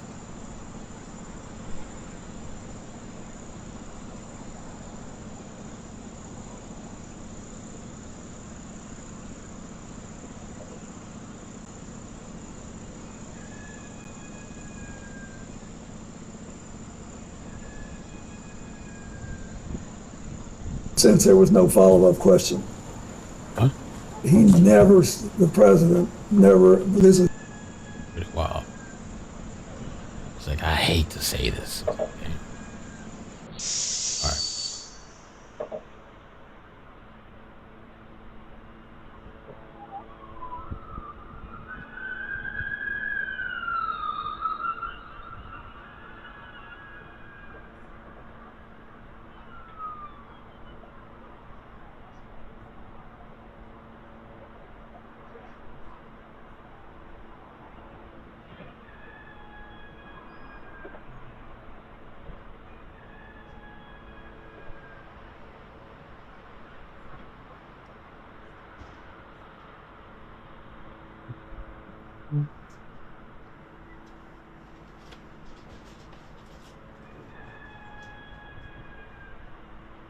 Okay, let's see what they're saying here. Oh, yeah. FBI shooting may be an act of terrorism. We still haven't even talked about that, dude. They responded very quickly within just about a minute, killing the gunman. He's since been identified as Ndiaga Diagne. In 1 second. Police say he was wearing a sweatshirt reading "Property of Allah" and a shirt with the Iranian flag underneath. This happened shortly after the U.S. and Israel announced coordinated strikes on Iran. So when questioned earlier today about any possible connections, the FBI and Austin PD say it's too early to say, but they're not ruling it out. We're looking for connections that he possibly had, witnesses, as the chief had mentioned. We are pouring through thousands of hours of video. We have massive amounts of both digital and physical evidence. And this is a around-the-clock, 24-hour investigation at this point. And any declarations on what led to that motive would be premature. We're thinking about events and what's occurring in the country as well. And so in addition to the fact that this was a huge, complex scene, we're calling in those federal partners. CBS is here. Yeah, so on Sunday, officials searched this home linked to the suspect. They say they found an Iranian flag and photos of regime leaders there. Fox also learned the suspect became a naturalized citizen in 2013 and first came to America in 2000 on a tourist visa before becoming a lawful permanent resident here 6 years later. We also learned from the Austin police chief that the suspect did obtain the weapons used legally back in 2017 from San Antonio. And again, once again, we are learning about both the FBI and the police chief weren't aware, or at least didn't have this individual on their radar before the attack. attack early Sunday. Annie Mac. And after everything that's unfolding in Iran, everyone on high alert right now. I do want to ask you, what did the FBI say about what this individual was wearing? Because there's a lot of kind of criticism and being critical of what he was wearing, potentially something with an Iran flag. What can you tell us? Yeah, you may have seen that image that's floating around. It shows the suspect carrying a weapon. He's also wearing a sweatshirt. And we want to pay very close attention to the writing there. It says property of Allah. And then just underneath that, he's wearing a shirt with the Iranian flag. And so you take a look at the timing of the matter, too. This was shortly after the U.S. Announced its conflict with Iran, Israel stepping in as well. And so if you look at the coordination there, and then also what the FBI found in their search of the home linked to the suspect as well. Yes, an Iranian flag inside of that home, but also photos of the current regime as well. Again, we asked about a possible link there. The FBI saying it's too early to say at this point, but this is exactly what the investigation is for, to figure that out. Very good, Sarah Allegre. Thank you so much for your reporting here on Live Now from Fox. Thank you. All right, thank you so much. All right, great reporting on a tragedy that unfolded in a very popular part of Austin, Texas, where college students very frequently go out on a Saturday night. So you can imagine the amount of people. Austin PD, very heroic in nature, responding so very quickly. We're getting identities of exactly who these two victims are from Austin police, showcasing they are identified 19-year-old Ryder Harrington, and you can see the 21-year-old Savitha Shan. If you have anyone who has video, audio, or digital evidence, please submit it via the QR code. This coming in from Austin police. And we do know that other parts, communities around the country, New York City, the Long Island area, Washington, D.C., also concerned and aware, on high alert for any potential response to what's going on with the war there, the conflict in Iran. Let's take you out right now, though, to Austin police. Their update from earlier today on this tragedy over the weekend. Good afternoon, and thank everybody for being here. We appreciate your attention to this and the time. I want to start off by saying just a couple of things. One is I want to again say how proud we are, and I am. What else we got here? What do we got? Kuwait Ministry of Defense says its armed forces are set at the highest level of readiness and preparedness. RT. Live counter tracks eye-watering U.S. spending on Iran war. Yeah. Iran cost ticker.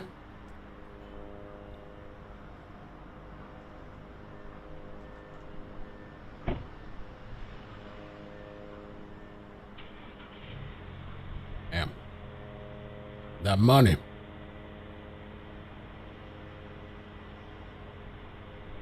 Loud Israeli raids rocket Beirut.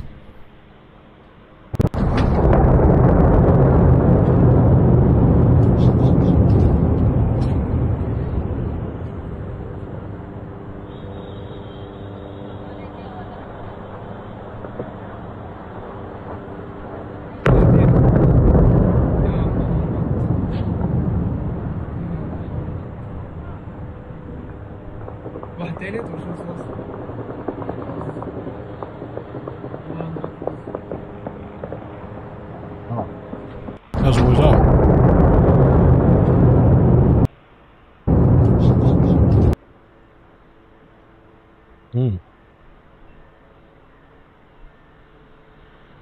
Is that Trump? He posted something new? Oh, is that the maybe we should watch that. I don't know if they're gonna do is finding answers and the motives behind this crime. I want to thank everyone that has supported our communities and this response. Families will need this in the days ahead. I also want to thank victim services that have come in addition to APD's victim services. That includes FBI, the Travis County District Attorney, and multiple calls of people wanting to help. I cannot imagine the grief, pain, and loss these families are feeling today, and my heart is with them. Savitha Shan and Ryder Harrington. To the impacted families that are still waiting for answers, we are here for you. A family resource center is being stood up, as we know numerous people have been affected by this, and we're daily, hourly getting calls of people that have been victimized by this. The department will be releasing information soon on what that looks like. When I arrived on this scene, again, it was complex and very large. The work being done by the Austin Fire Department, the Travis County Emergency Medical Service, and APD was quite impressive. Once the initial scene was secured, we reached out to our federal partners to assist in this resource-intensive scene and to address concerns of potential terrorism. We are working in tandem with the FBI, conducting numerous interviews and gathering evidence. If you can imagine, we have over 150 witnesses to this event that we are working with the FBI. And we are also investigating an officer-involved shooting.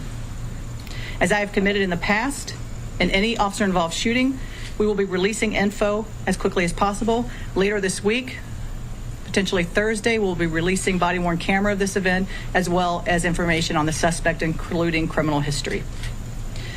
Again, we are making, and I want you to know that we are making tremendous, significant progress in this case, but it will take time. In closing, I want to take a minute, as the mayor, echo the mayor, and talk about just the fantastic work that the Austin Police Department with the Travis County Emergency Medical Services did here. Multiple lives were saved.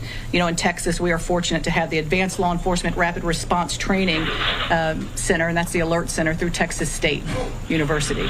And that training, there's no doubt that that coordinated response with EMS saved lives this night. Mayor, I'll turn it back to you. All right, just listening in there. Okay, there's some interesting stuff. Austin Police talking about this mass shooting over the weekend on 6th Street could be a potential. Hold on. The dog is fed. He's not starving. I just literally gave him some food. The thing is, the last thing he did, he went to try to grab it in my hand and kind of like, I felt his teeth. So you can't reward bad behavior, but he already ate. He's not starving. That boy eats everything, even food that's not meant to be eaten. We need to keep an eye on Beirut because I heard a little like gunfire. I wonder if it's gonna come again. I think I'm gonna switch one of these out. And I want to put this. Let me see. I want to put this on the bigger screen here. There's some other live feed I found that's kind of interesting. Another live feed.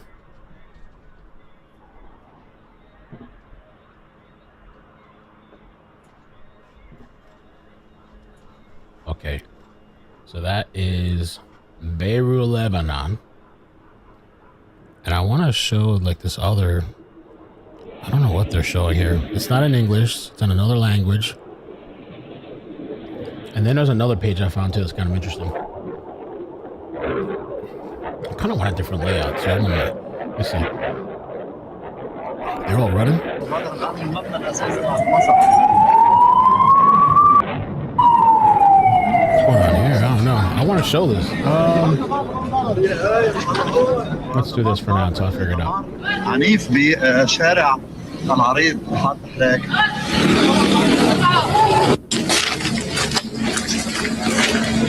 قناة المنار المستهدف، حيث يظهر حجم الدمار الكبير الذي طال هذا المبنى والأبنية المحيطة، وكان المبنى قد استهدف بصاروخين بغارة شنها العدو الإسرائيلي، وكان قد حذر حيالها قبل حوالي ساعة ونصف من تنفيذها. إذن كانت هذه الصور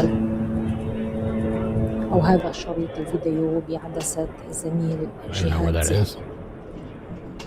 Who's talking? What's she saying? والجدير ذكره أيضا أنه بعد أن كان قد انقطع البث لقناة المنار. All right, I guess I'll mute her for now. I thought it looked kind of interesting. They were moving around. I was like, is it live on the ground? But then it cut off. Ajit TV. Let me show you. There was this guy that was posting some interesting stuff, but you know, I guess take it with a grain of salt. Maybe some of the stuff. I mean, how do I get rid of this crap? Let me see. Oh, it's just stuck there. What is that? Oh. Weird. There we go. Suleiman Ahmed. Got some interesting stuff to post here. Just in, Iran hits U.S. Marine barracks with suicide drones. The Islamic Revolutionary Guard Corps said 10 suicide drones successfully targeted the American military installation. I don't know if he's just out there doing like the propaganda work for them. I show this too. Just in, Iranian missiles lighting up Israel's sky.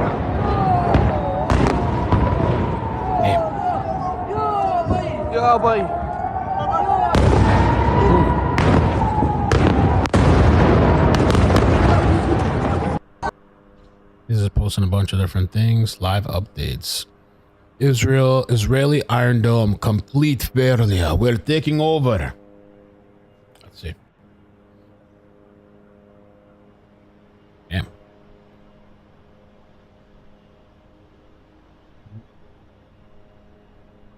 Lebanon bans Hezbollah military actions. What?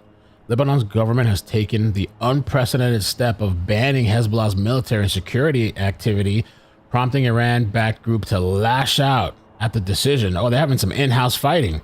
The Lebanese Prime Minister Naf Salim was quoted by AFP as saying, after an emergency cabinet meeting Monday, the Lebanese state declares its absolute and unequivocal rejection of any military or security actions launched from the Lebanese territory outside of the framework of its legitimate institutions.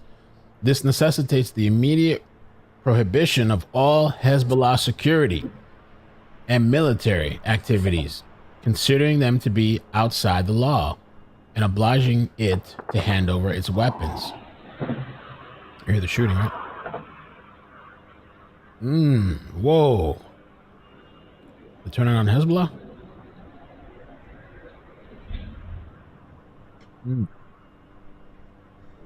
Israel's military just said after midnight on Tuesday that it was working to intercept a new wave, of launched missiles.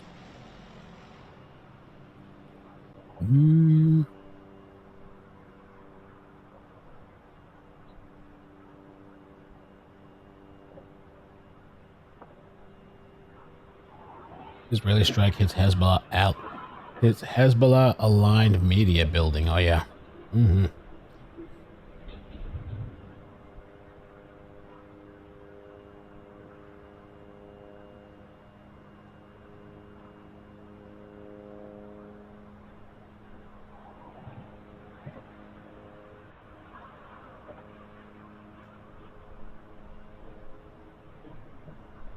Let's see what else we got here.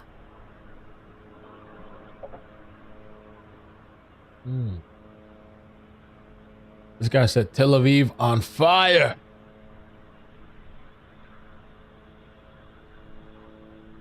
Oh, this guy's posting old videos apparently. The Suli Alaman.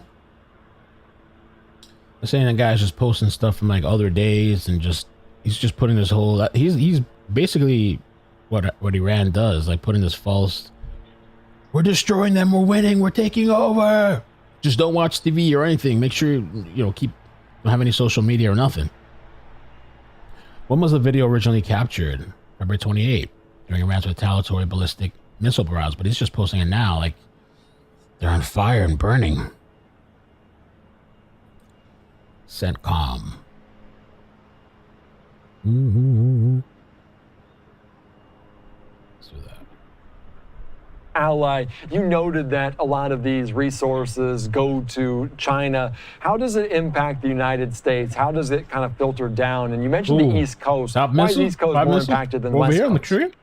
Well, got to go back, actually, a little history lesson here. Back to 2019, there was a refinery in Philadelphia that had a fire and explosion. The refinery was closed down permanently. And that refinery provided about 30% of the diesel to the Northeast and Mid-Atlantic. Now, at the time, you were able to replace that with Russian diesel, and which we used to. The Beirut cam's up.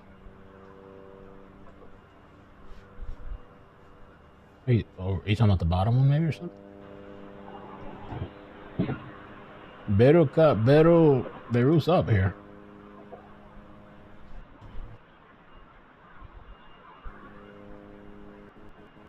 I don't see nothing. The fun.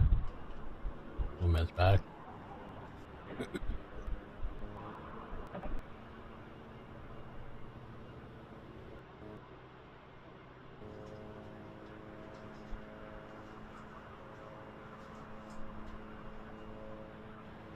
Did I get the other guy's cam back? Yes, Beirut, 2-3 minutes ago, you were looking down.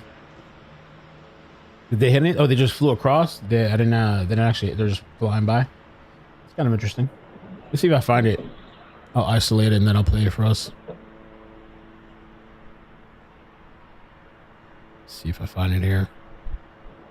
Al-Jidad.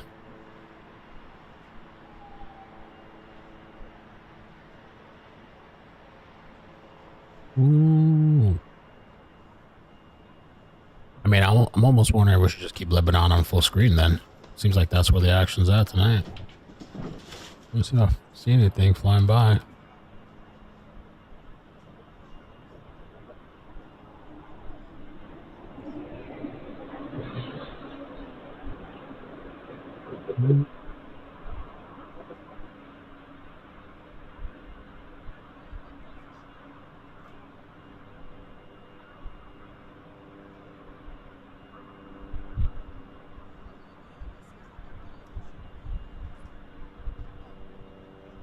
Oh, shoot, you're right. If you blinked, you missed it. If you blinked, you missed it. Let me show you. Okay, this is me just play right here. Boom. Whoop, whoop, whoop. Flying out of Lebanon. Oh, it's still going. There you go.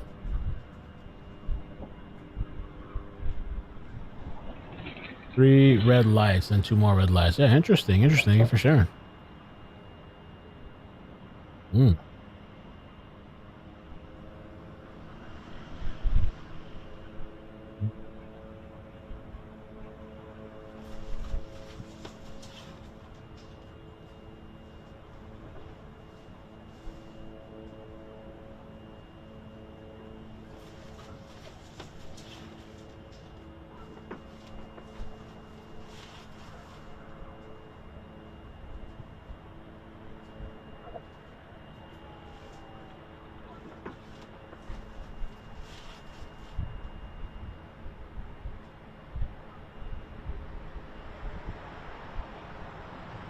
They're moving refuelers from Tel Aviv to Qatar. Oh.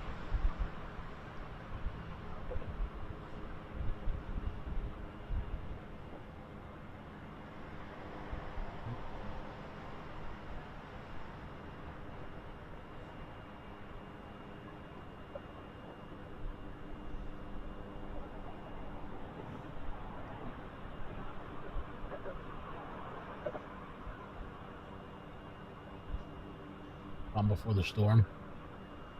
All right, let's keep an eye on this for now. Let me check what updates are rolling out, if any. Travel disruptions. Israel said the striking Hezbollah targets in Beirut.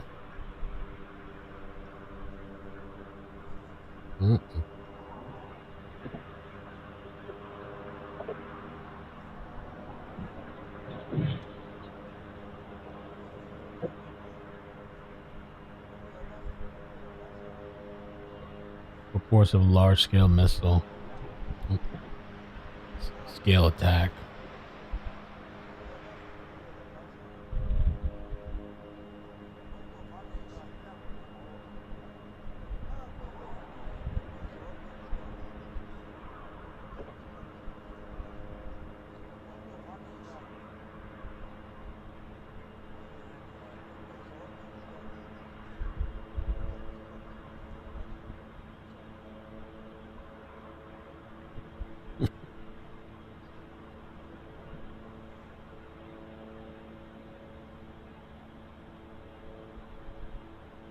Iran launches very large barrage of ballistic missiles at Israel.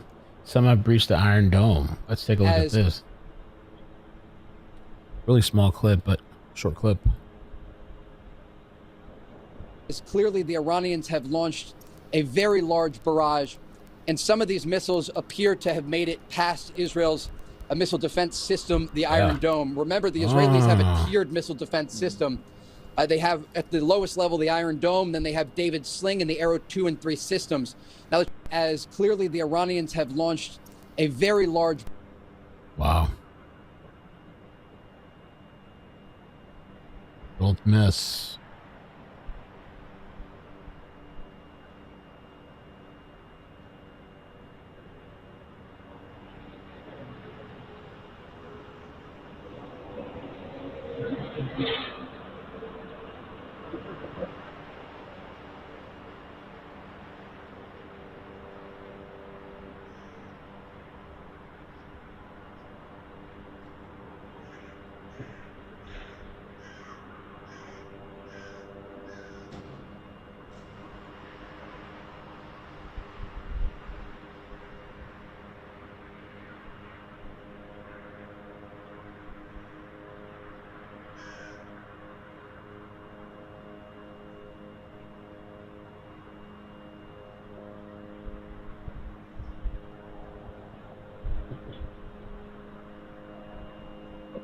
Beautiful.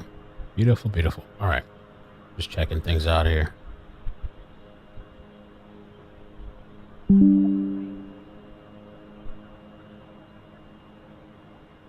Not allowed to see certain things.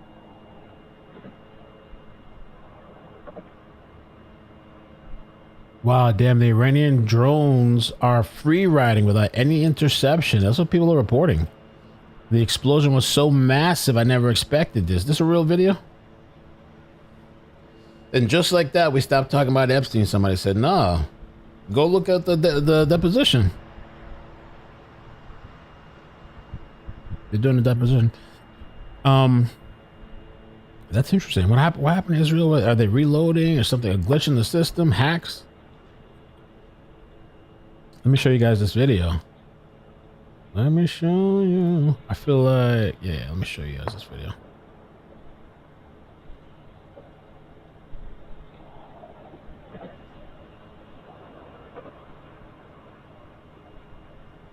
Maybe it's the hypersonic missiles.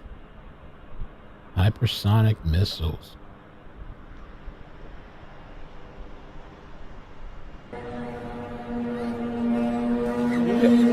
Hey. Oh. Hey. Shamsir bhai, aur bhi ek hai. Allahu Akbar, Allahu Akbar, Allahu Akbar. Allahu Akbar, Allahu Akbar. Allahu Akbar. Allahu Akbar. Shamsir bhai, idhar aa jao. Is side mein aa jao. Is that really tonight?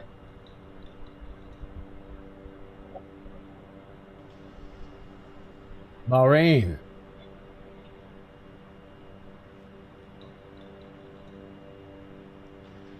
This is Manama, Bahrain. Iranian Shahed drone struck the upper floors of one of the Arab Views Tower, 1 mile from the U.S. Navy's 5th Fleet.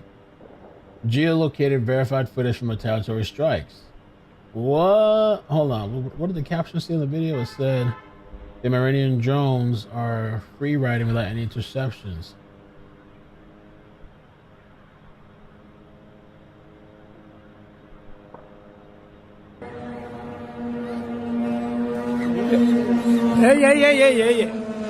Hey. ये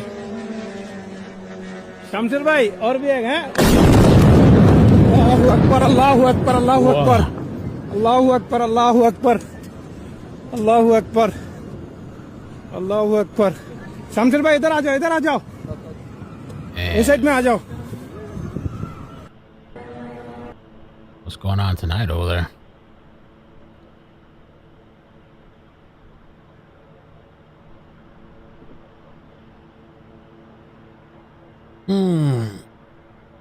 East of Saudi Arabia, west of Qatar. Capital, Manama. Bahrain is situated east of Saudi Arabia and west of Qatar. What are they talking about then? False caption? Well, it says Bahrain is a key U.S. ally. Oh, okay. And hosts the U.S. Navy's 5th Fleet.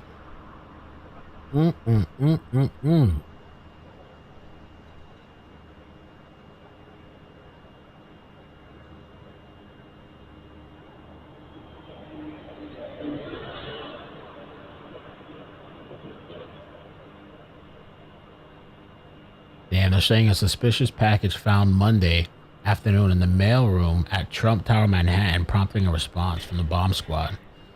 Oh, snap. Is this all related to Iran? Protesters marched past Trump Tower in NYC carrying a globalized intifada. Let's take a look at that. Of course, at the front of the march is some white lady. Let me see. Deportation! For jobs and education! U.S. imperialists! Boots on the ground, no bombs in the air! Boots on the ground, no bombs in the air! U.S. out of everywhere! U.S. out of everywhere! No boots on the ground, no bombs in the air! No boots on the ground, no bombs in the air!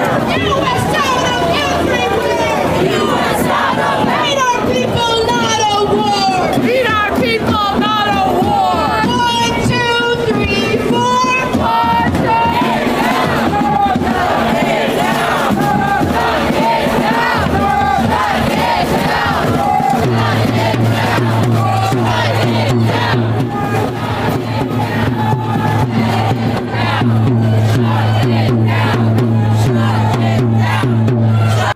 What in the hell? So that's happening in New York.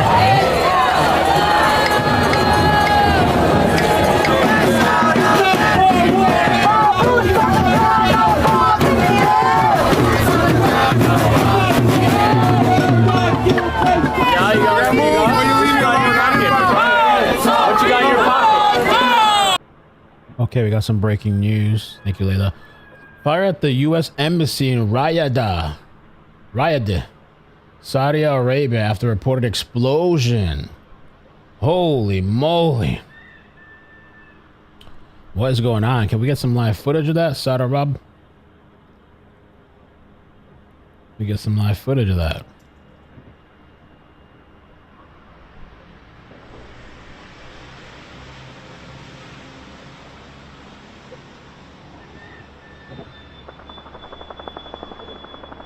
You can hear them shooting in the distance.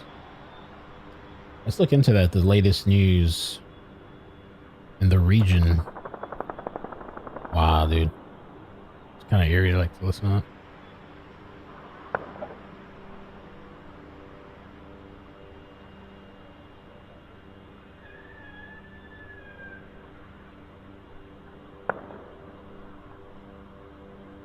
Iran fighting back. U.S. Embassy. Okay.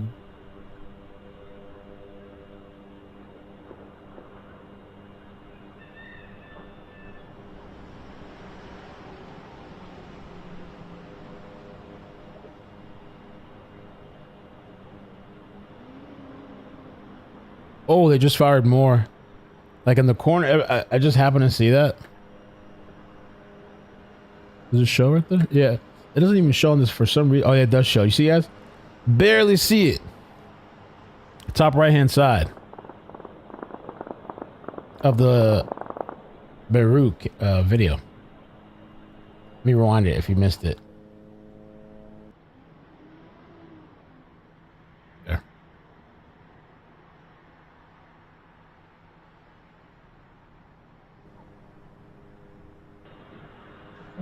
You see it flying by. Right there. A barrage.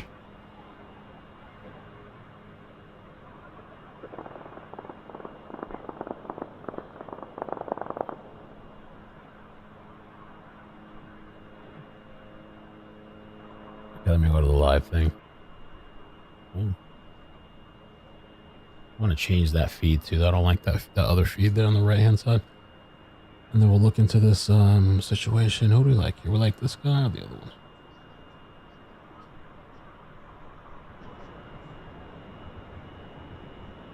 It's Hifa, Tel Aviv, Tel Aviv, Tel Aviv. Let's do that. Let's do that. I like that.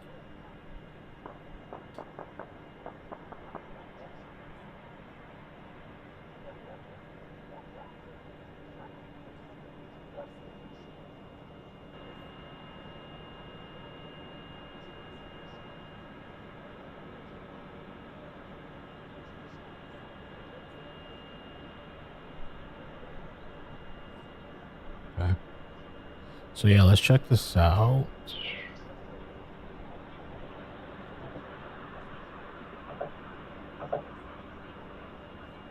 Drone footage of alleged massive explosion lighting up the sky at the Iranian state broadcaster headquarters. Let's see. Hold on. Let's check out. Take a look at this video.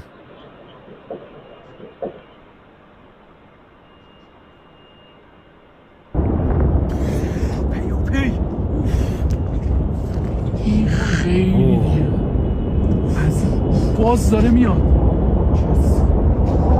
باز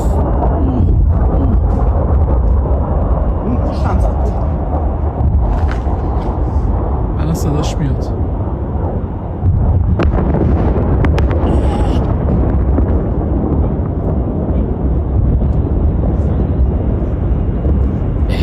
That's the broadcast network, yeah. دوباره اومد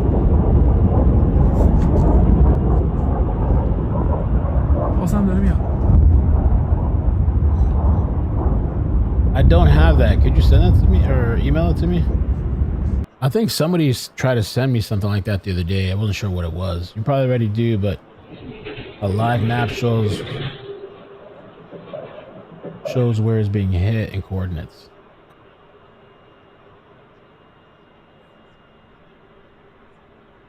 The video I just showed was Tehran.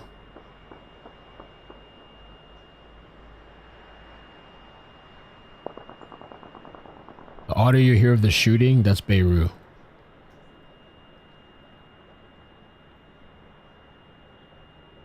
That's Lebanon, Beirut, Lebanon.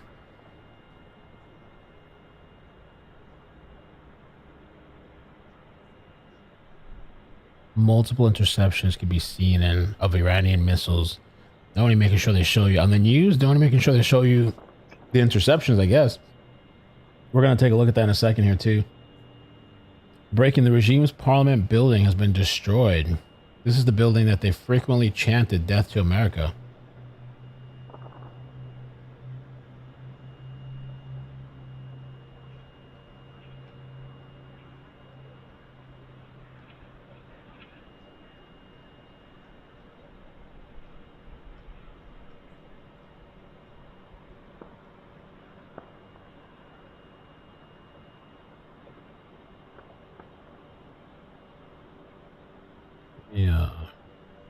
Yeah, this is wild.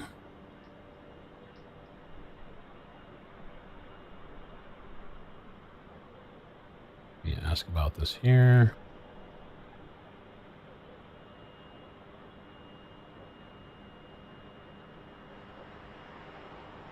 Yeah, I heard. Kuwait. Kuwait's under fire too, yeah. Okay.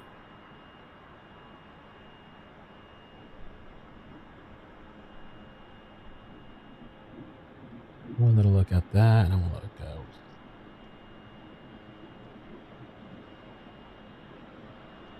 Oh, yeah. Oh, the embassy? Oh, my gosh, bro. This is crazy. This is breaking fire reportedly rising from the embassy in Ryder. The U.S. Embassy. So here's what they're talking about. Let me show you guys this. U.S. Embassy, Ryder, Saudi Arabia. U.S. Embassy.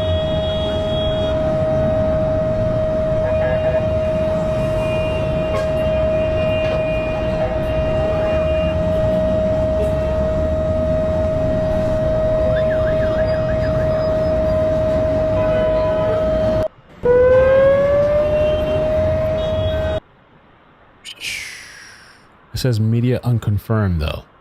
Source Reuters. Fire and smoke. That's crazy, man.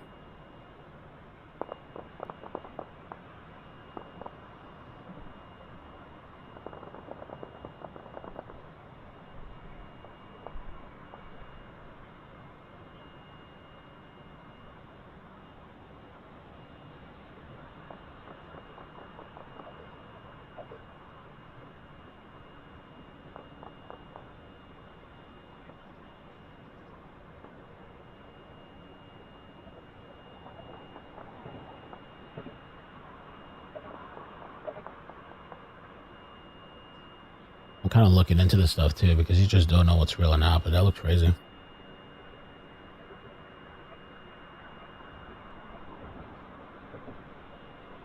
Just confirmed hit by a U.S. official.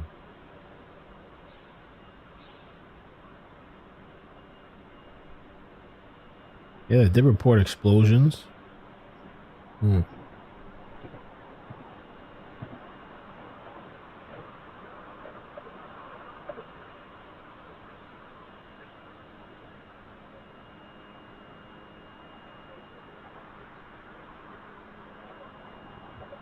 That's crazy. Yeah, we're gonna see if we can find some more videos on that too. Right, time for an update on the title. Oh yeah, let's watch this video too. I didn't get to watch this. Multiple Iranian missile interceptions over Tel Aviv. Captured live on Fox. That top right is from earlier too. Chuck Schumer, he spoke earlier today. He's not talking now. I actually kind of want to do that. Sorry to interrupt. We need to go to Israel right now to Trey Yanks. There are missiles in the air right now. Trey, can you tell us what's going on? Yeah, my cameraman's going to zoom in right here. And if the producers can turn down the mix minus on my IFB while I'm talking here, our efforts right now to shoot down this fire. And we've seen at least, just stay with me 1 second. Okay, from the skyline here to the left of the building, you And guys, turn down my mix minus if you can. Oh yeah, you can see this incoming fire right now. There are multiple interceptions that are taking place over Israel's second largest city of Tel Aviv. And Trey, what are you? Okay, you're going to tell, and you'll be able to tell if this one is taken out by the defense system? Yeah, right now we can hear a number of explosions in the distance, some interceptions on the outskirts of the city, but you just saw live there the stream through the sky as clearly the Iranians have launched a very large barrage, and some of these missiles appear to have made it past Israel's missile defense system, the Iron Dome. Remember, the Israelis have a tiered missile defense system. They have at the lowest level the Iron Dome, then they have David's Sling and the Arrow 2 and 3 systems.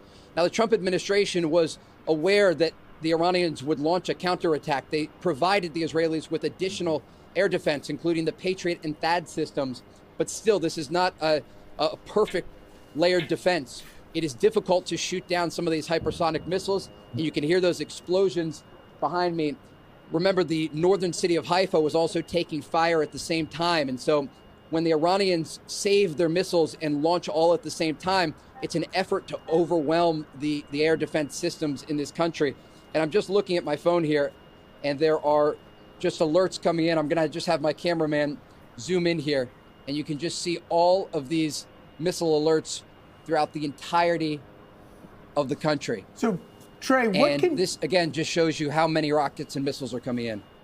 Trey, what can you tell us about the stockpile of interceptors that Israel has and whether or not there is a realistic danger in running out of these interceptors? That's a good so question. It's a real issue. These are very expensive missile interceptors, and while the Israelis don't have an unlimited amount, we know that the Americans were helping them in advance in preparation for this conflict. It's why you saw so many of those C-17s travel over the Atlantic, some of them landing here in Tel Aviv before this war began. But again, it is challenging to shoot down this incoming fire when the Iranians launch the missiles in the way that they are launching them right now. There was a 7-hour lull in the launches. We hadn't seen any since this morning when there was that missile impact in the southern city of Beersheba. But just yesterday, one of these missiles slammed into a community on the outskirts of Jerusalem called Bet Shemesh. 9 people were killed in a single strike. In a bunker. 6 of them from the Don't same leave that part out. They were in a bunker. family. And it gives you a sense of just how devastating these missiles can be when they are able to get around these air defense systems. Not even the air When we defense. zoom out here and we look at the region, air defense is going to be a critical part of this operation. We know there was close coordination between President Trump and Israeli Prime Minister Benjamin Netanyahu planning offensive action against the Iranian regime. They are carrying out that operation now. The President Trump also was very importantly focused on defense in the region. And that is what we are seeing tonight, these efforts to shoot down the missiles here in Israel. But it's also Gulf countries that need that support. There are also missiles coming in here. Just slide off with me here. And I don't know if we're going to be able to see it. Just went behind the building. Right there, you're seeing this missile go right between these buildings in Israel's second largest city. That's crazy. And it went right through the we city. don't know where they are landing. We're not sure what the Iranians are trying to target. But the fact that we have seen so many missiles come in, again, it highlights the importance of defense amid this conflict. We heard earlier. Live protesters in D.C. Huh.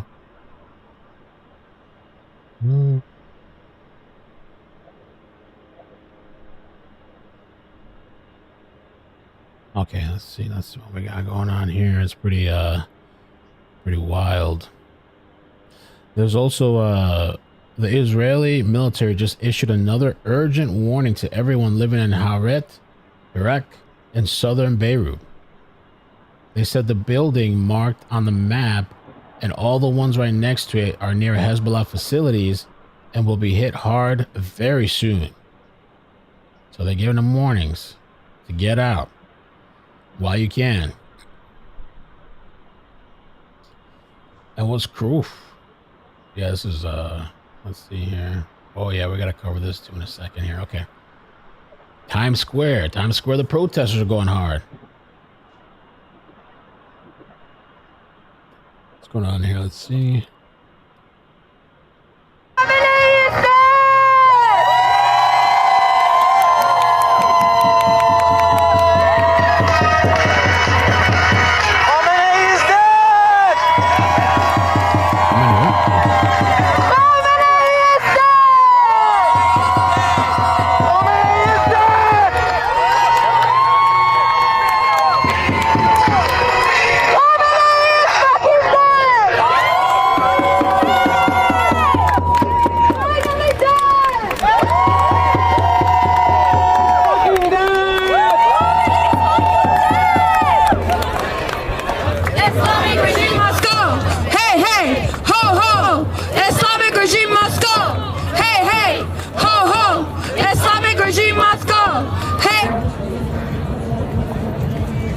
You want to keep music or okay. Hey! There is no other way! Long live the Shah! Long live the Shah! Long live the Shah! Long live the Shah! Long live Iran! Long live Iran! Long live Iran! اینو آخرین نبرده! اینو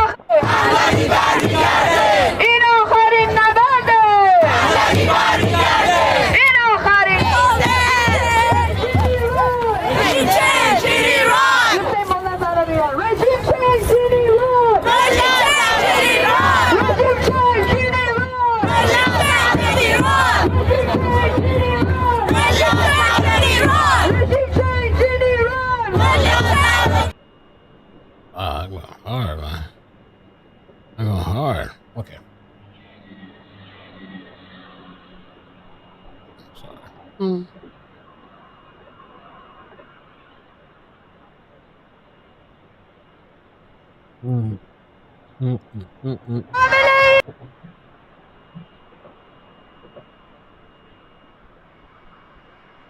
The embassy, and I'm again that TV station, or let me see the media. So I'm trying to find out. The Israeli force reportedly just struck Hezbollah's Al Maner TV studios in Beirut. Beirut is getting hit hard. Do we have any other Beirut cams, or is just the main one here? Beirut.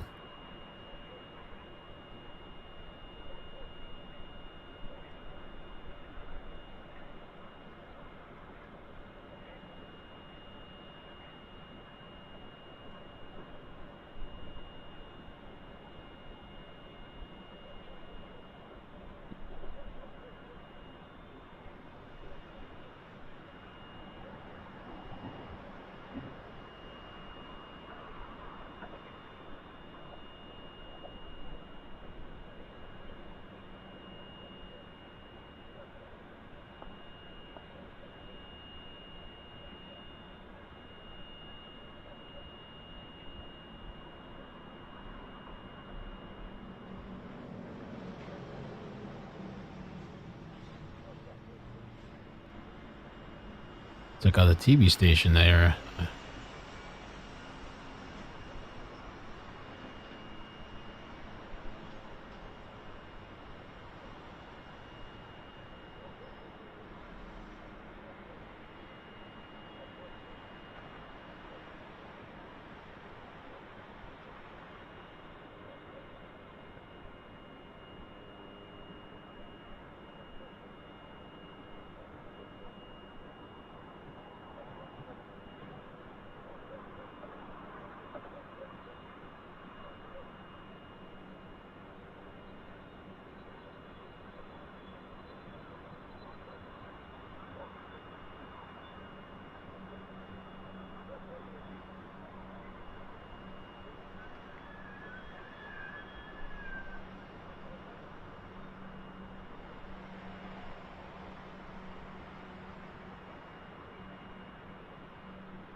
Let's see what else we got. Is this the TV? This is you can hear the sky cracking, the bomb blast.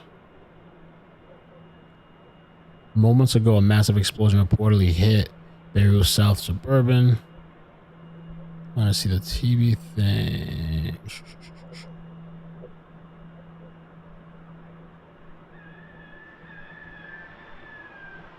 The hell is that? Is that screaming or something? In the field of battle.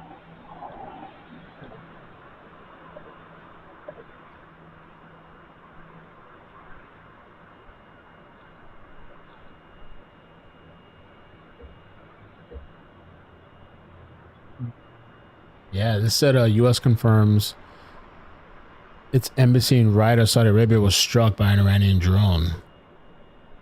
Fire reported at U.S. embassy. Yeah. Oh, yeah.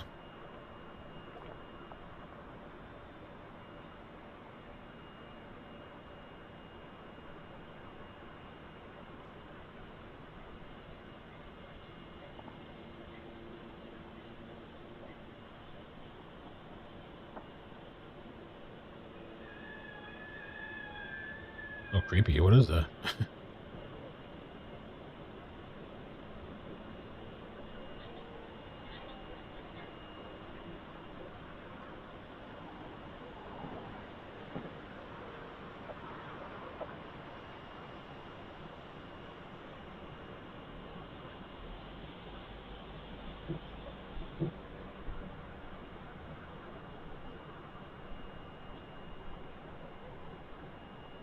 We got Brinks. Let's see what else. Let's see if I got that website too, and I'm kind of curious about Flight Radar again.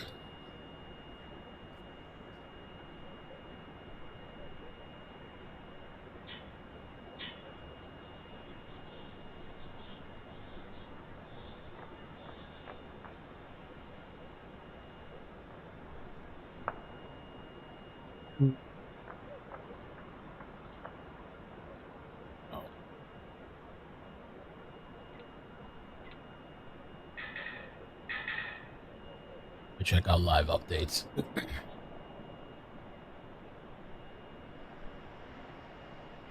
What's going on, man? Sounds like a rooster. Sources: U.S. Embassy in Saudi Arabia struck 2 suspected Iranian drones. U.S. Embassy in Saudi Arabia struck by 2 suspected Iranian drones. Yeah, it's happening. It's happening.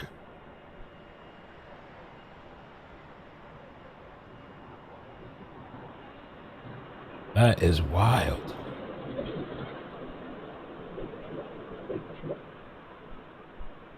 U.S.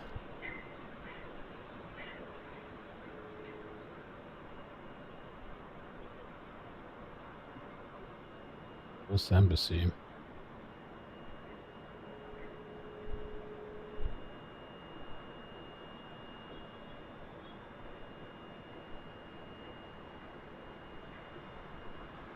Live now from Fox and bring into the conversation the director of the Missile Defense Project for the Center for Strategic and International Studies, Tom Carrico. Tom, thank you so much for joining us here on Live now from Fox. And obviously 48 hours into this, there are so many areas, targets that have been struck by the United States. What are you keeping your eye on? What has stood out so far?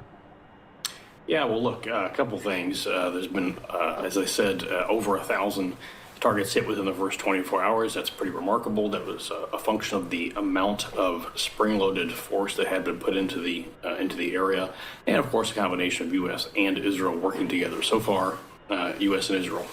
Perhaps some other folks will get involved. But a handful of things. Look, there's been a couple hundred ballistic missiles fired by Iran, and I think well over 1,000 drones fired at the United States, at Israel, and at lots of other countries Kevin, thank you. In the region. So a couple things. One, a lot of those things have been intercepted by our air and missile defenses. Not everything has been. Cool. Nevertheless, it's actually pretty remarkable the sheer number that has been. It's that things will get through. Defenses are finite. Defenses cannot be everywhere all the time. But it's nevertheless remarkable that they have been so effective. Nevertheless, they're also finite in terms of number. And here's the big worry, is that as this continues to go on, as Iran continues to fire more of these things, if we do not destroy them on the ground, frankly, our missile defenses could potentially be depleted. Yeah, I want to ask you that. How critical is it? Because if this goes on 4 or 5 weeks, a prolonged in nature, President Trump said they had the capability to go further, but how much further? Well, how much time you try to buy yourself is going to depend upon a number of variables. Number one, how many threats, how many missiles that they are able to launch and get off. That is largely contingent upon the command and control structure within Iran, but also a function of how much we and the Israelis are not able to destroy on the ground. Frankly, destroying things on the ground before they can get launched is one of the most urgent things to be done. And so it also is a function of where they attack, right? They could be launching missiles at places where there are no defenses, and there's plenty of places like that, in which case it's less of a anything you can control, for instance. And so there's all kinds of factors and variables that affect how long it can go on. Of course, it can go on even in the absence of defenses, in which case those threats simply land. And I want to ask you, because the amount of assets, the stockpile the United States has had, we know from Central Command, they posting this on social media, talking about this Operation Epic Fury, but also the assets that were used, B-1, B-2 bombers, talking about the fighter jets, F-16, F-22, stealth fighters. In terms of this, is this the typical assets that you might expect involved in this? Does anything on this list stand out to you? Well, look, there's nothing quite typical about the scope of this operation. I'll say that, look, there's a handful of things on there. We'll do this here. Beirut skyline.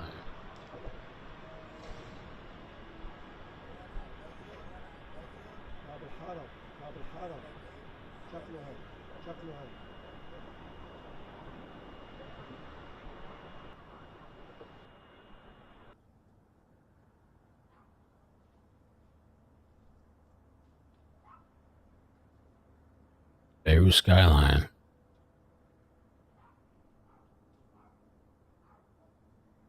All right, let's just see what else comes in.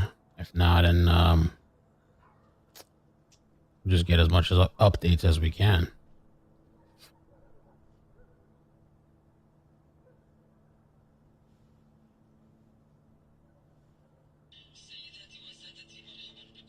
I want to cover the Nancy stuff too. I don't know if I'll do it tonight. Maybe. Depends.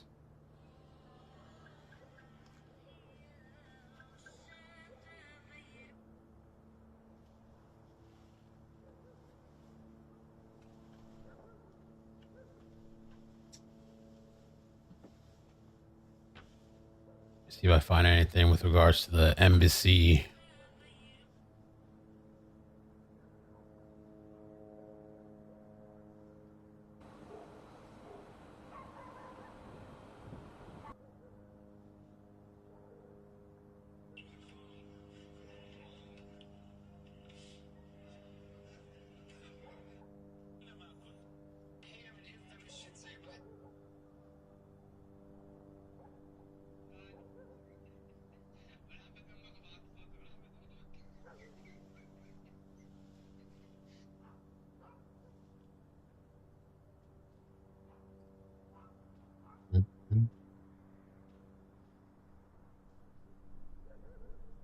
Media blackout. Let me look at that map too, see if what comes up over there.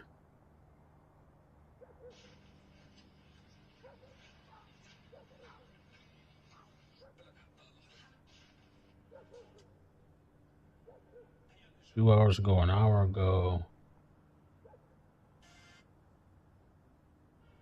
An hour ago, Qatar said our stockpiles have not been depleted and we maintain sufficient reserves.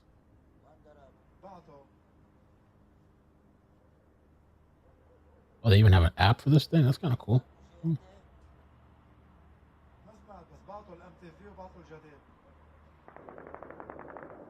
You hear the shooting?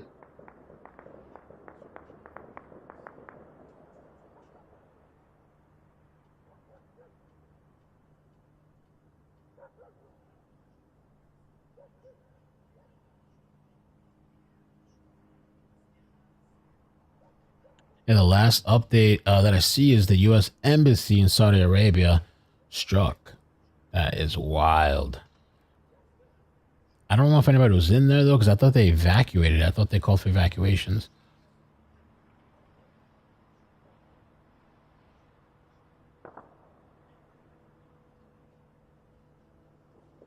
Let's see. Okay, that's Tel Aviv.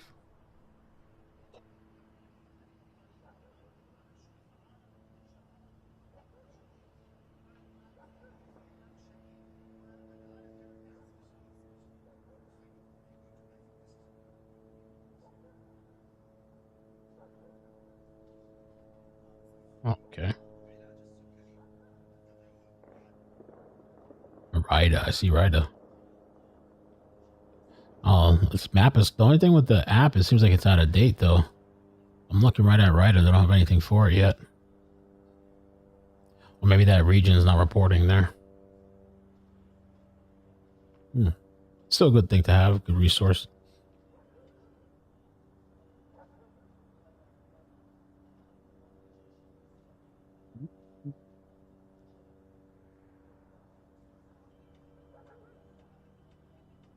Let me see if they have any more videos or anything on X. This one is a little different, kind of the same, but a little different. Nick Sorter posted this. It looks almost similar, but this is the embassy they're talking about.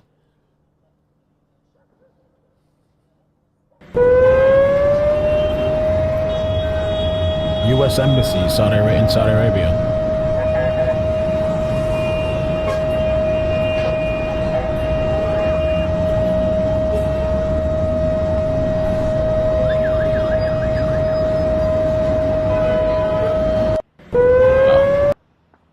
Wow.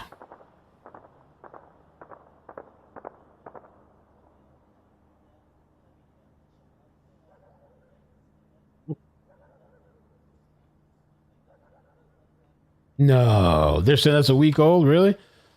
Well, they confirmed. I saw an article that confirmed. Maybe the video could be a week old, but it does say here by CNN sources: U.S. embassy in Saudi Arabia struck by 2 suspected Iranian drones. No injuries reported.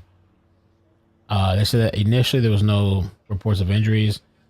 The hit on the U.S. embassy in the Saudi Arabia capital of Ryder is among several U.S. military and diplomatic installations.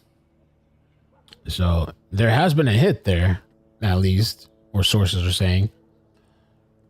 That video, the question is that video really related? I don't know. That's a good question. Who knows? Who knows?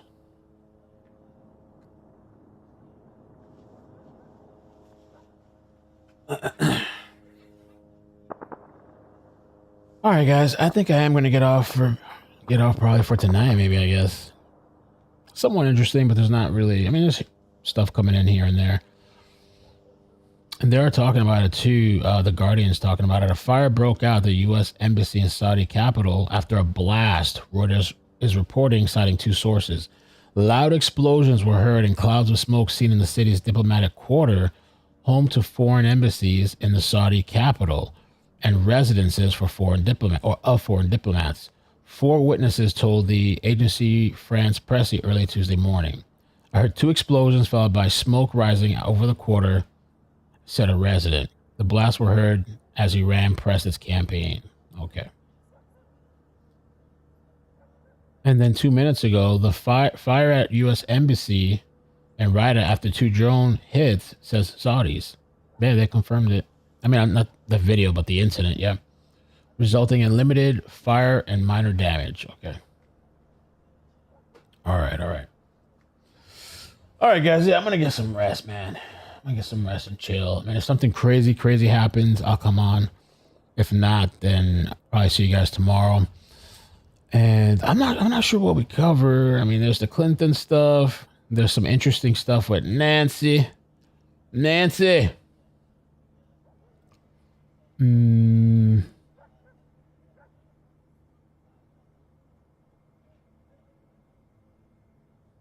Yeah, earlier today, or when did they post this? They did post U.S. Embassy. 12 minutes ago. Shelter in place, U.S. mission to the Kingdom of Saudi Arabia.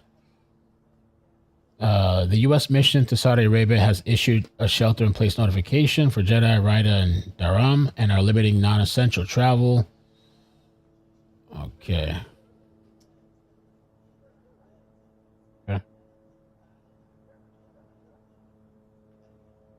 The Muggler Gardner, thank you for the 5. I haven't seen any military or ex-military say anything negative about what we're doing. God used people for justice. Look it up, Isaiah. Justice.